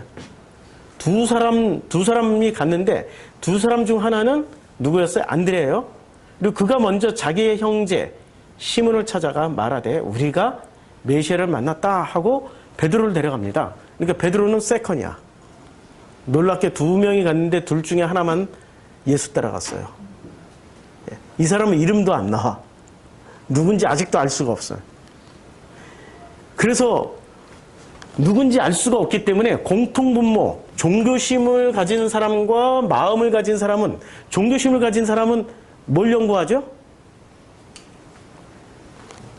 지금 안드레는 밝혀졌는데 이 한 사람이 누구냐 이거야. 요 한 사람 찾아다녀. 일평생 요 한 사람 찾으러 다녀. 찾았어. 그게 무슨 상관이 있어 나하고? 찾아냈다니까? 찾아내는 사람이 있어요 진짜. 역사적 자료 다 찾고 막 타임머신까지 타고 가가지고 찾아내. 그게 무슨 상관이 있냐고. 그게 뭐가 중요하냐고. 그런데 마음으로 읽는 사람은 안드레에 집중하는 거야. 안드레는 왜 찾아갔지? 이 마음이 뭐지? 그렇죠. 마음을 찾아가는 거예요. 자, 그런데 이게 최초로 베드로와 안드레가 예수의 제자가 되는 장면이에요. 원래 요한의 제자였다가 예수의 제자가 됐어요. 근데 왜 갑자기 사르곤 왕대 모세가 나왔냐면, 사르곤은 기원전 22세기 경의 사람이었습니다. 엄마가 여자 사제예요. 근데 여자 사제가 애를 낳으면 돼요? 안 되죠? 지금의 스님과 같은 개념이에요. 결혼하거나 애를 낳으면 안 돼요. 몰래 애를 낳았어. 그 애를 죽일 수가 없으니까 그 바구니에다가 이게 뭐 왕골 바구니에다가 집어넣고 여기다 역청을 발랐어요. 물이 새지 않게. 요 네모 반듯한 그리고 유프라테스 강에다 띄웠어요. 근데 아카드의 공주가 그 상자를 발견해가지고 이 사르곤이라는 사람이 아카드에서 성장을 했어요. 왕자로서. 그리고 스스로를 이 사르라고 그랬어요. 사르는 뭐죠? 왕족. 사라이가 살의 이름이잖아요. 사라이가 아카드에서 나온 말이고 수메르어에서 나온 말이라고 제가 말씀드렸죠. 그는 왕이란 뜻이에요. 왕. 근데 스스로를 사르라고 그랬어요. 왕이라고 그랬어요. 그러면 남들이 왕이라고 인정해줬을까요? 안 해줬을까요? 인정 안 해줬으니까 사르라는 거지. 이렇게 자기가 쌀을 킹누라고 그랬어요. 나는 진짜 왕이야. 근데 만약에 이 사람이 진짜 왕이었으면 어떻게 얘기하냐면 이때 이때 신이 마르둑이었거든요. 마르둑의 사랑을 받은 자라고 표현을 했겠죠. 여호와의 사랑을 받은 자, 나 사르곤은 이렇게 표현했겠죠. 진짜 정통성을 가진 사람은 여호와의 은혜를 입은 자, 여호와의 택정함을 입어서 태어난 나 왕 무슨 다윗은 이렇게 얘기했겠죠. 그렇게 얘기를 안 했다라는 거는 이 사람은 철저하게 그 물에서 주워온 애야. 물에서 주워온 애예요. 그러니까 자기를 끝까지 싸르 그래서 이 위대한 왕이 됐습니다. 이 사람이 아카드 대제국을 건설한 사람이에요. 아카드를 조그만 나라에서 대제국으로 만든 사람이 사르곤 대왕이에요. 근데 이 이야기를 들어보니까 어디서 많이 듣던 얘기죠. 예? 모세 왕족이 아니에요. 역청에 바른 이 상자에 담겨져가지고 나일강에 버렸어요. 그런데 공주가 발견해가지고 왕족으로 성장했어요. 히브리인들을 이끌었어요. 와, 우리는 이런 얘기를 들으면은 존재 증명하는 사람, 종교심을 가진 사람은 제일 먼저 뭐부터 할까요? 사르곤 이야기와 모세 이야기를, 모세가 먼저 쓰여졌을까요? 사르곤 이야기가 먼저 쓰여졌을까요?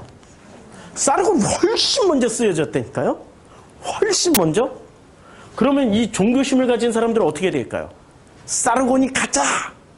사르곤 없었어! 사르곤이 짓밟아서 없애는 일을 먼저 하겠죠. 근데 역사적 사실이거든요. 저건 기록에 분명히 나와 있어요. 기록에. 객관적인 기록, 돌비석에 막 점토판에 쓰여져 있단 말이에요. 이게 하나만 나오는 게 우후죽순으로 나와요. 사실은 모세 이야기가 좀 더 카피에 가까운 거지 사르곤이 카피한 게 아니란 말이에요. 종교심을 가진 사람들은 자기 것을 절대적으로 유일하게 만들기 위해서 무슨 짓을 하냐면 왜곡시켜버려요. 그런데 마음으로 보는 사람은 이렇게 보는 거죠.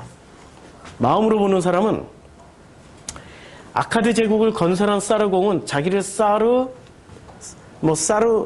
킹이라고 불렀어요. 자신이 높아지는 길을 선택해요. 그런데 마음으로 보는 사람은 달라. 분명히 누가 나와서 강에 버렸다가 공주가 주워서 왕궁에서 성장한 스토리는 같은데 뭐가 다르냐면 사르곤은 자기가 대왕이 되지만 모세는 히브리인들과 광야에서 죽도록 고생하다가 자기는 못 들어가고 자기가 꺼낸 백성들은 가나안 땅에 들어가요. 누구를 높였어요? 자기를 높이는 게 아니라 하나님을 높였어요. 마음으로 보는 사람은 이런 걸 읽어내는 거예요, 지금. 누가 더 진짜 종교인일까요?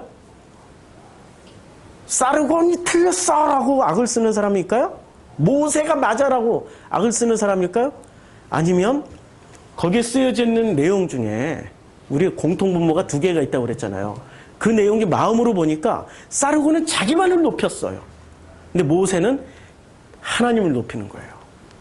경외가 뭔지를 가르쳐 준 거예요. 경외함이.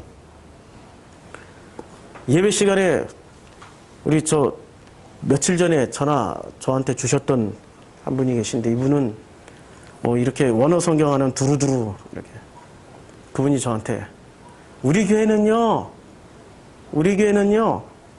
이제 찬송도 뭐 다 없애고 기도도 다 없애고요 심플하게 가요 한 곡 부르고 시작해요. 와, 이걸 우리는 자유라고 생각을 해요. 뭐가 없어요? 경외심이 없어요. 하나님을 높이는 경외심이 없다니까요. 이 바리새인처럼 높이자라는 얘기가 아니에요. 종교심으로 높이자는 얘기가 아니라 마음에서 우러나오면은 진심으로 찬양을 할 수밖에 없어요. 진심으로 기도가 나올 수밖에 없다니까요. 경외심이라는 것을 삭제를 해버린 거예요. 원래 종교심에 들어가면 경외하는 척하는 거지 진짜 경외심이 없어요. 근데 마음의 중심으로 들어가면 진정한 경외심이 나올 수밖에 없는 거예요. 이 제자들의 행태를 보자고요. 지금 제자들이 지금 도망을 다녀요. 처음에 제자가 됐는데 요한복음 6장 67절쯤 가니까 예수께서 12제자에게 이르시되 너희도 가려느냐? 가려느냐가 뭐냐? 도망갈 거냐? 이런 거예요. 근데 시몬 베드로가 대답하되 주여 영생의 말씀이 뭐죠? 말씀이 뭐죠? 말씀이 로고스잖아요. 영생의 로고스가 주께 예수께 있사온데 주께라고 불렀다라는 것은 예수를 뭐라고 생각한 거예요? 아도나이죠. 히브리어로. 주께가 아도나이란 말이에요. 예수를 뭐라고 생각한 거예요? 하나님 동급으로 생각했어요. 아도나이께 있사온데 우리가 누구에게로 가오리까? 그리고 절대로 안 떠난다는 얘기란 말이에요. 그런데 벌써 마태복음 4장 18절, 마가복음 1장 똑같은 본문이 나와요. 갈릴리 해변에 다니시다가 두 형제예요. 곧 베드로라 하는 시몬, 그의 형제 안드레가. 이 사람이 언제 제자가 됐어요? 요한복음 1장이 벌써 제자 됐었잖아요. 근데 마태복음 4장 18절에 가니까 이 사람들이 뭐하고 있어요? 바다에 그물을 던지는 것을 보시니 그들은 어부예요. 아니 예수의 저제였는데 어느 순간 갈릴리 가가지고 물고기를 잡고 있어요. 무슨 사건이 벌어진 거예요? 그 사이에? 예, 도망갔어. 도망가 버렸다니까? 왜 도망갔을까요? 종교심으로 예수를 보니까 예수가 안 보이는 거야. 종교심으로 보니까 예수가 자기 스승이었던 요한보다도 거룩해 보이지도 않고, 종교심으로 보니까 요한보다도 너무 타락한 것 같고, 물질적으로 이분은 메뚜기와 석청만 사람 먹고 살았는데 이분은 같이 다니다 보니까 맨날 먹을 거 좋은 거 잘 먹고 술도 처먹고 이상해. 종교심으로 보니까 하나도 마음에서 우러나는 게 없는 거예요. 하나도. 종교심으로 보니까. 그래서 예수가 말씀하신 거예요. 나를 따라오라. 내가 너희를 사람 낚는 어부가 되게 하리니. 아니 이 장면을 읽을 때 정말 놀랍지 않아요? 아니 어떻게 딱 보고 나를 따르라고 그랬다고 그물을 바로 버려두고 이렇게 따라갈까요? 로봇이야? 이게 인식범위 서로 알고 있었던, 이미 알고 있었던 사이예요. 면식범이라니까. 면식범. 서로 친한 사이였어요. 버리고 따라와 그랬더니 에휴 따라가야지 뭐. 종교심도 단 1도 없지만 뭔가 있나 보다 하고 따라간 거야. 뭔가 있나 보다. 아, 이 세례 요한 스승 진짜 미워. 이러고 따라갔을 거 아니에요. 처음에는 진짜야 메시아 만났다 했지만 이게 갈릴리로 도망갈 때쯤 돼서는 아휴 참 저 양반이 로고스라고 그러는데 로고스가 있다고 하는데 세례 요한만큼도 못하고 도대체 뭐가 있다는 거야. 세례 요한 선생 너무 얄미워. 왜 우리더러 가라 그랬어. 그냥 난 세례 요한이나 따라다니면서 그 제자나 해도 충분한데. 지금 그 장면이란 말이에요. 이게 지금 여기는 어디 장면이냐면 누가복음이에요. 누가복음. 누가복음에서도 희한한 장면이 나옵니다. 누구의 주인공은 시몬. 시몬이에요. 이 사람은 지금 처음에 요한복음 1장에서 예수의 제자가 됐어요. 안드레가 전도해가지고. 근데 마태복음, 마가복음에 따르면 갈릴리로 도망갔는데 예수가 불러러 와서 또 가야지 하고 또 갔어요. 근데 또 도망와 있어. 여기 갈릴리야. 요번엔 바닷가가 아니고 바다 한가운데야. 이르시되 말씀을 마치시고 시몬에게 이르시되 야 깊은 데 가서 그물을 내려. 근데 깊은 데 가서 그물을 내리라고 하는 거는 예수는 출신이 뭐죠? 예수의 직업은 목수. 그러면 베드로의 직업은 뭐였어요? 어부. 목수가 어부한테 야 깊은 데 가서 그물 던져라 그러면 던질 미친놈이 어딨어요. 안 그래요? 목수한테 마치 이 말은 이거야.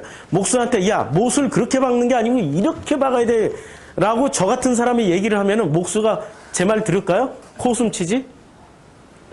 이렇게 박다가 너 손가락 나가야 이렇게 박아도 손목에 탄력을 가지고 탕 한번 칠 때 끝내주는 거야. 우리 가죽 장인이 계시잖아요. 가죽 장인한테 이렇게 보고 있다가 계속 코치하는 거야. 가죽을 그따위로 붙이면 되겠습니까? 번드치를 그따위로 하면 되겠습니까? 네가 목사라서 내가 들어주긴 하는데 응? 너 지나가면 내가 욕할 거야. 전문가가 아니란 말이에요 지금. 그런데 전문가가 깊은 데로 가서 그물을 내려라 했는데 시몬이 대답하여 이르되 선생님 우리들이 밤이 새도록 수고하였으되 잡은 것이 없지만은 이 말씀이 뭐예요? 로고스에 의지하여 내가 그물을 내리리다 하고 그물을 내려요. 이게 지금 무슨 장면이죠? 자기 로고스 내려놓고 스승님의 로고스를 따라가겠다는 얘기예요. 놀라운 장면이에요, 지금. 첫 번째 제자가 됐을 때 홀라당 도망가고, 바닷가까지 또 쫓아가서, 야, 나를 따르라 그랬더니, 재수없어. 개 끌려가듯이 끌려갔다가, 또 무슨 사건이 있었는지 홀라당 도망갔어. 그래가지고 물고기 잡고 있는데 물고기 잡는 현장까지 쫓아가가지고, 야, 깊은 데 가서 그물을 던져봐. 그랬더니, 아니, 내 로고스 가지고는 던질 수가 없는데, 그러나 당신의 로고스에 의지해서 한번 던져볼게요 하고 던졌어요. 그랬더니 어떻게 됐어요? 그물이 찢어지는지라. 너무 많이. 자기 로고스 내려지고, 예수가 가져다 주신 호로고스가 확인이 되는 장면이에요. 이랬더니 어떻게, 무슨 일이 벌어집니까? 예수의 무릎 아래 엎드려 이르되 주여 나를 떠나소서 나는 죄인이로소이다. 야, 죄를 고백하면 이게 마지막 버전이어야 되잖아요. 근데 우리의 위대하신 시몬과 안드레는 어떻게 됐을까요? 그 후로 도망가지 않았다. 도망을 또 갔다. 어떻게 됐을까요? 도망 또 갔지. 몇 번이나 더 갔을까요? 요즘 애들 말로 치면은 졸라 많이 도망갔어요. 졸라 많이. 자, 마태복음 26장 69절에 베드로가 바깥들에 앉았더니 한 여종이 나와 이르되 너도 갈릴리 사람 예수와 함께 있었도다 하거든. 베드로가 모든 사람 앞에서 부인하여 이르되, 그리고 베드로가 맹세하고 또 부인하여 이르되 나는 그 사람을 알지 못하노라.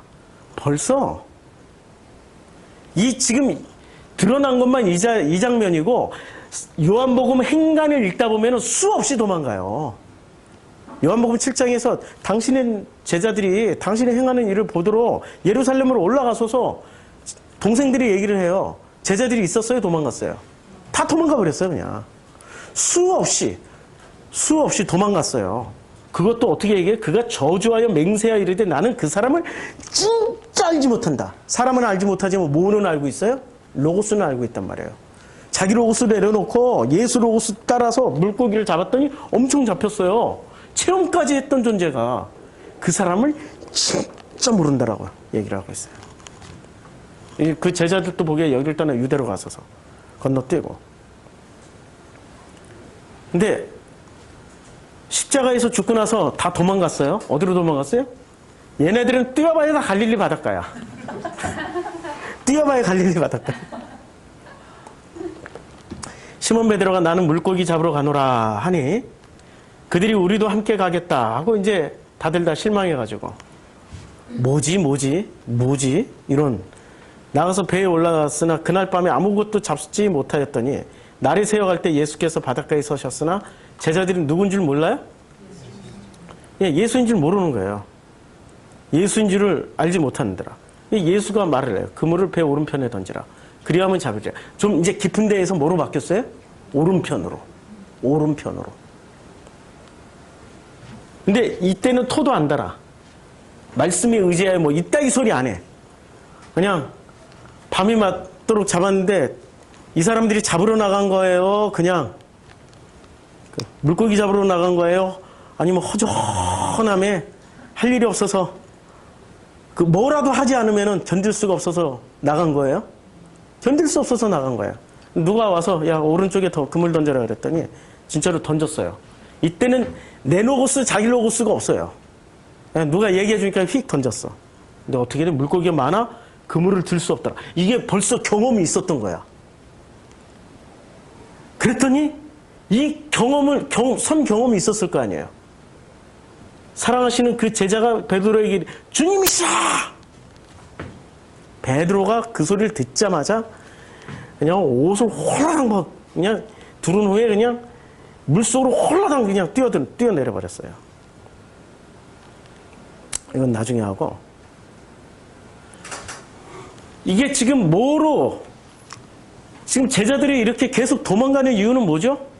종교심이 내려지는 시간이 걸린 거예요. 마음으로 드디어 보는 시간이 걸렸던 거예요. 종교심이 내려지고 마음으로 걸리는데 이게 세상의 복음서 시작부터 끝까지 이거 계속 반복하는 거예요. 도망갔다 찾아왔다. 도망갔다 찾아왔다. 도망갔다 찾아왔다. 도망갔다 찾아왔다.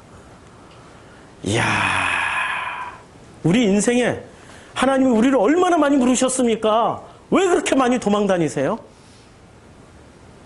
찾아오신 그분을 더 놀라운 건 이 제자들이 거부를 하질 않아.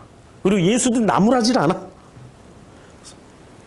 예수는 마음으로 보고 마음으로 종교심이 내려지기를 기다리고 있고, 이 사람들은 종교심이 내려졌을 때 예수를 드디어 만난 거예요. 마음으로 보면. 근데 한국은 마음으로 보고 사는 사회입니까?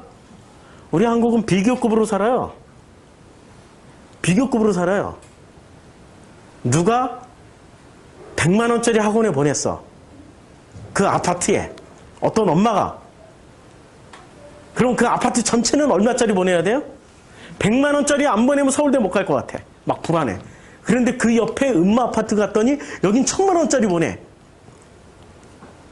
일을 그때부터 바닥바닥 하면서 살림살이 팔고 자기가 그냥 파출부라도 하고 안 되면 노래방이라도 가가지고 1000만 원씩짜리를 보내야 마치 자기가 안 뒤처지는 것처럼. 그러면 자기 자식한테 왜 그렇게 투자를 할까요? 자기 자식이 곧 자기 얼굴 체면이니까. 비교급과 경쟁이 행복인 사람들이 있어요. 누구죠? 비교와 경쟁이 없으면 살 수 없는 사람들이 있어요. 그 사람들 이름이 종교인들이에요. 종교인들. 아니 종교인이라면 그건 내려놓고 그냥 행복하게 살아야 되는 게 본래 종교인들의 모습이어야 되잖아요. 종교인들 교회 들어봐요. 이야, 옛날에 새벽기도 경쟁 이야기 아십니까? 예, 새벽기도 경쟁? 목사하고 권사하고 드디어 새벽기도에 기도 대결이 붙었어요. 누가 더 오래 하나? 예, 기도 배틀이 붙었어요. 누가 이길까요? 권사님이 이기죠. 목사님 신방 가야 되는데. 그리고부터 그 교회의 대장은 누가 먹었어요? 권사님이 먹는 거예요. 왜 경쟁이 거기 들어가야 돼요? 절대 평안 만족이 없으니까 경쟁을 통해서 우위를 점해야 되는 거죠. 성경 누가 일독했다면 그 다음에 이독한 사람이 나와. 누가 성경을 1년에 10독 했다 그러니까 1년에 100독한 인간이 나와. 이 독한 인간들 같으냐고. 왜 그런 경쟁을 왜 해야 되는 거죠? 왜 서로 비교를 해야 되는 거죠? 마음이라는 절대 평화, 안정이 없으니까. 불안한 거예요. 경쟁과 비교 없으면 살 수가 없는 거예요. 누가? 종교인들이. 종교심을 버려야 되는 거예요. 이게 그 멀치 아일랜드의 제자 중에 링컨이라는 제자가 있습니다. 브루스 링컨. 이 사람이 좋은 책을 많이 썼어요. 이 사람이 딱 규정을 했습니다. 신화, 종교란 서사 형식의 이데올로기다. 그래서 종교인들은 전부 다 뭐가 돼요? 이 종교를 추구하고 있는 이 종교인들은 뭐를 가지고 살아가요? 이 공통분모. 모든 종교인들의 공통분모. 이데올로기를 가지고 있어요. 무슨 이데올로기? 종교 이데올로기를 가지고 있어요. 그러니까 저 공산주의자가 더 무서워요? 종교 이데올로기 가진 이슬람 지하드가 더 무서워요? 예? 한번 물어보자고요. 빨갱이가 더 무서워요? IS가 더 무서워요? 물으나 마나죠? 이데올로기보다 더 무서운 게 종교 이데올로기예요. 빨갱이는 죽으면 천국이 예비가 안 돼 있는데 종교 이데올로기를 무장한 사람들은 죽으면 천국이 예비돼 있어요. 아까 말씀드렸던 예당 부록. 예당 부록이 딱 예수 천당이 딱 예약이 돼 있다고요. 누가 더 무서워요? 예수 천당 불신지옥 외치는 이 종교 이데올로기 가진 사람들이 무섭단 말입니다. 이들이 이 온 지구의 시스템을 운영하는 사람들이에요. 시스템. 이 지구의 시스템을 누가 다 만들어내고 누가 유지를 해요? 종교심을 가진 종교 이데올로기자들이. 그들이 지배하는 세상에서는 단 한순간이라도 평화와 안녕이 존재합니까? 끊임없이 전쟁과 전쟁 소문과 난리와 난리 소문을 듣는 거 아닙니까? 내려줘야 되는 거죠. 시간이 없어서 이건 건너뛰고 우리 무더위 쉼터 성서학당 그리고 수요 성경 공부에 이거 다 얘기했으니까 미토스와 로고스 얘기는 그때 가서 들어보고요. 진리는 단순합니다. 단순해요. 왜? 마음이니까. 마음이 복잡하면 어떻게 돼요? 병들어요. 마음이 복잡하면. 아니, 마음이 복잡하면 병든다니까요. 마음이. 마음은 뭐죠?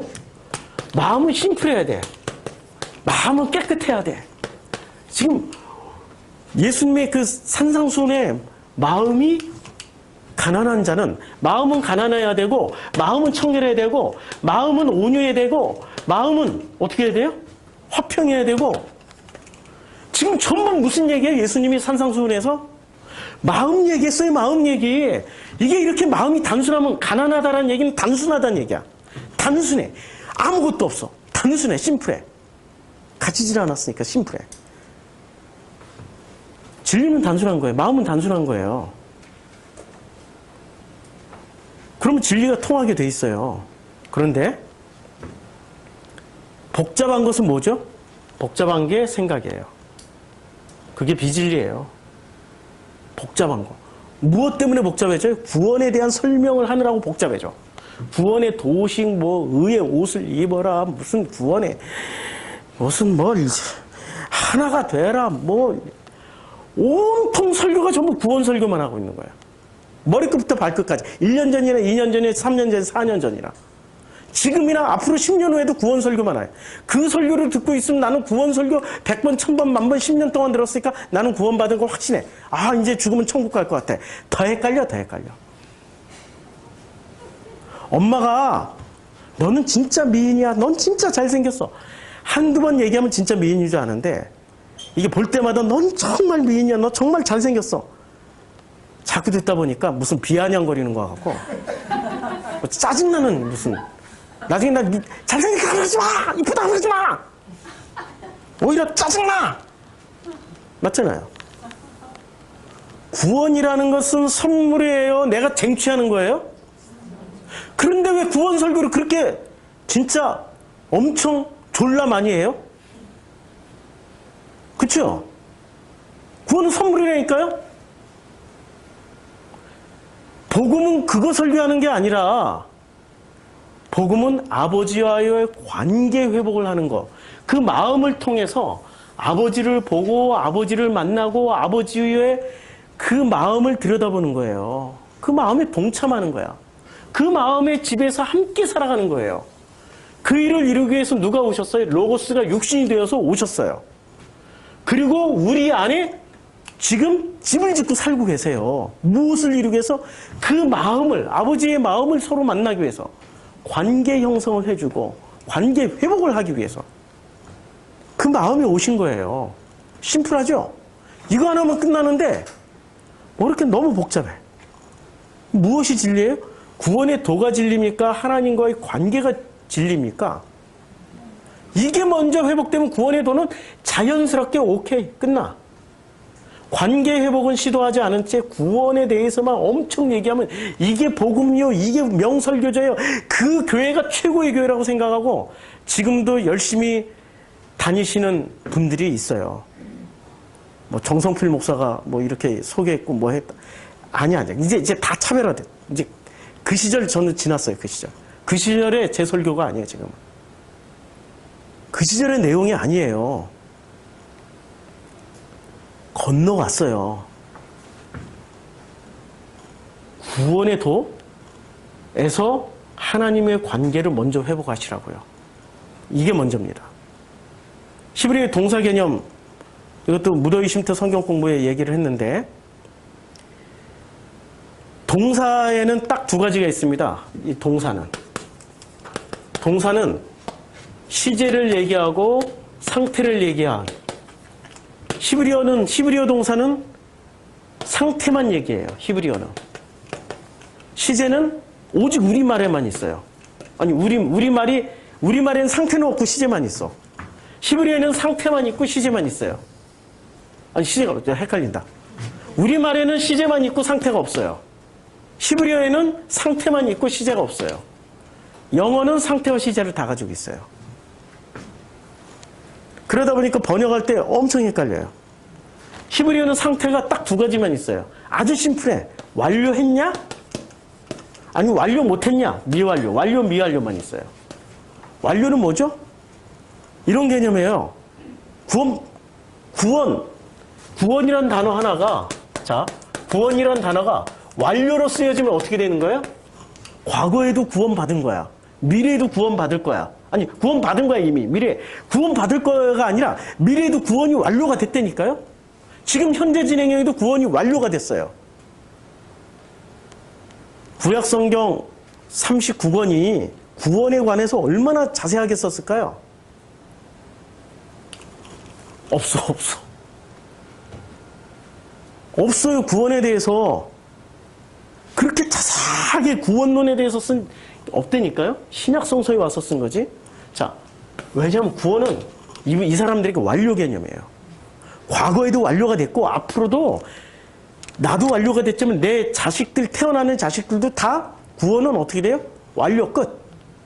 근데 이 완료라는 개념에, 완료 미완료라는 개념에 어느 나라 언어가 들어왔어요? 이게 세머인데 세머에 어느 나라 언어가 들어왔어요? 네. 이게 지금 저쪽에 파르시, 포로로 끌려가서 그쪽의 언어가 들어오면서 시제 플러스가 된 거예요. 상태가 시제까지 플러스가 되니까 이걸로 생각하는 거예요. 구원받을 것이다. 번역을 이렇게 할 수밖에 없어. 이 완료 미완료는 구원받을 것이다. 그러면 구원받았다는 얘기예요? 안 받았다는 얘기예요? 시제로. 불안해지기 시작한 거죠. 이 사람들이. 불안해지기 시작한 거예요. 나중에 자료를 보시고요. 인간의 뇌는 860억 개의 신경세포로 작동이 됩니다. 860억 개의 뉴런이 1초에 1,000번을 진동하는데 이것을 다른 말로 하면은 우리의 뇌는 1초에 1테라바이트를 받아들여요. 1테라바이트. 내가 1테라바이트 여기 가져왔나? 1테라바이트. 메모리.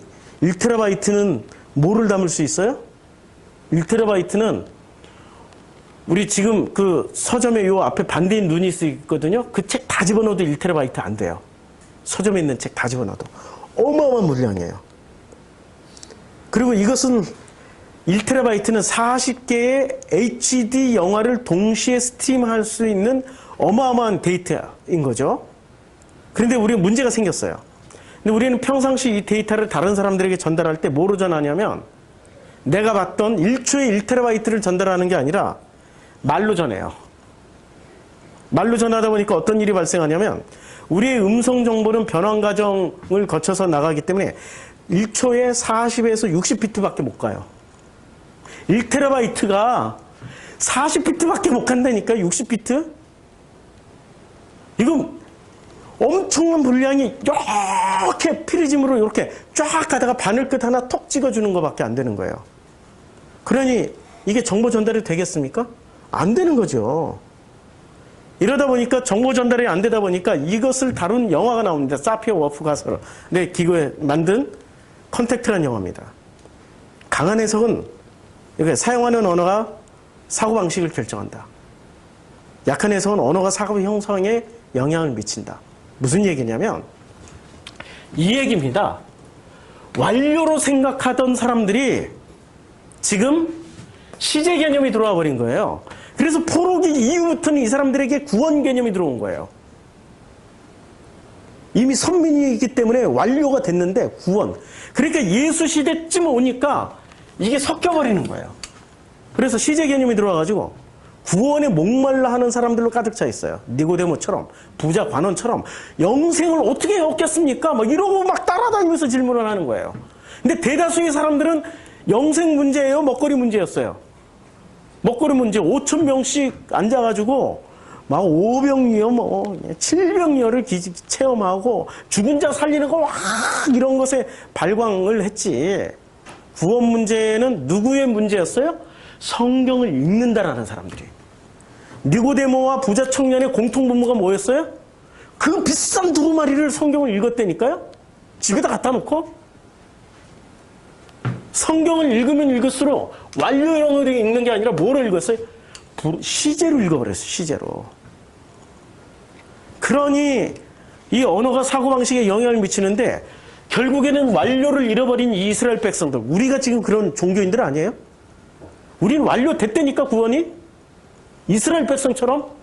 왜 이스라엘 백성만 선민이고 우리 지금 성경을 가지고 있는 우리는 왜 이스라엘 백성처럼 선민이 아니야? 왜 사고방식이 그렇게 못 가져요? 왜 구원의 목을 매냐고요? 주님이 다 이루었다고 그러는데 그거는 우리 한국 사람들이 상태 개념이 없이 시제만 가지고 있어서 그래. 시제. 어쩔 수 없어. 우리가 그래서 히브리어 시제를 제가 앞으로 이제 히브리어 번역을 많이 해드릴게요. 서로 대화를 할 때는 상호 교류가 이렇게 있어야 되는 거죠. 상호 교류가. 그래서 이건 나중에 하죠. 왜 이게 젓가락을 이렇게 집어넣으면 어떻게 돼요? 휘어 보이죠. 왜 휘어 보일까요? 이렇게 똑바로 돼 있는 건데 왜 휘어 보일까요? 빛의 속도가 달라요. 우리는 빛 때문에 사물을 볼 수 있는 거 아니에요. 여기는 공기를 통과하는 빛은 빨라요.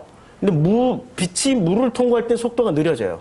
그러니까 이렇게 쫙 같은 속도로 가면은 이렇게 일직선이 되는데 속도가 달라지니까 이렇게 되는 거예요.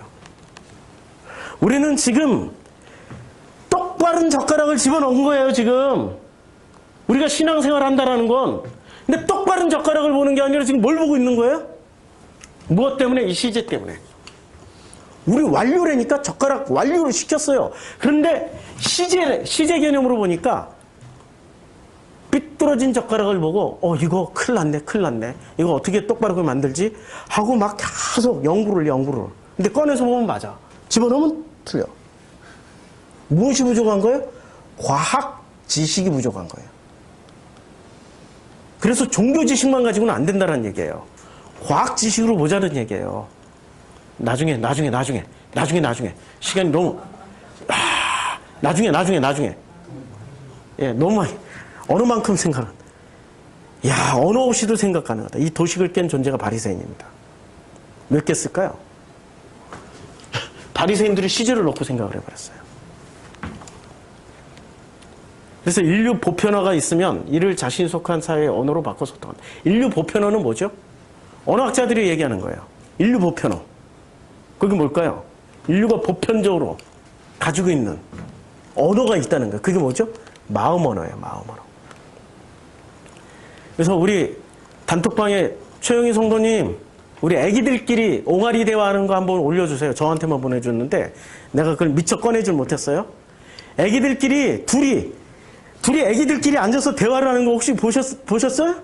예. 애기들끼리 대화를 하는데 얘는 옹알이라 옹알옹알옹알 하고 얘는 요걸 막 웃다가 근데 얘가 또 옹알옹알 하니까 얘는 막 듣다가 울다가 둘이 서로 옹알이로 대화를 하는데 옹알이로 엄청난 대화를 하는 거예요. 옹알이로 애기 둘이 앉아가지고 왜 가능하죠 그게? 마음. 우리는 이걸 몰랐던 거예요. 마음이 통하는 사회가 진짜 예수가 말하고자 하는 종교사회예요. 마음이 통한다는 건 원래 똑바로 된 스트로란 말입니다. 똑바로 돼 있단 말이에요. 마음이라는 것은 현실을 보는 종교인들은 요걸 보고 살아요. 요걸. 근데 예수가 뭐라고 그래요? 믿음을 가지라고. 구원? 믿음을 가지라고. 다 이루었다고. 믿음을 가지면 되는 거예요. 그리고 나머지는 뭐를 하는 거예요? 마음 통하는 우리들이 되는 그러한 시간을 살아가자고요. 진짜 행복하게 살아보자고요. 행복이 뭔지를 느껴보자고요. 살아있을 때 행복해야지 죽어서 행복하려면 살아있는 동안에 내가 살아가는 내 주변에 있는 사람들이 다 죽어. 같이 살아야죠. 행복하게 삽시다. 예, 드디어 끝났네. 아이고.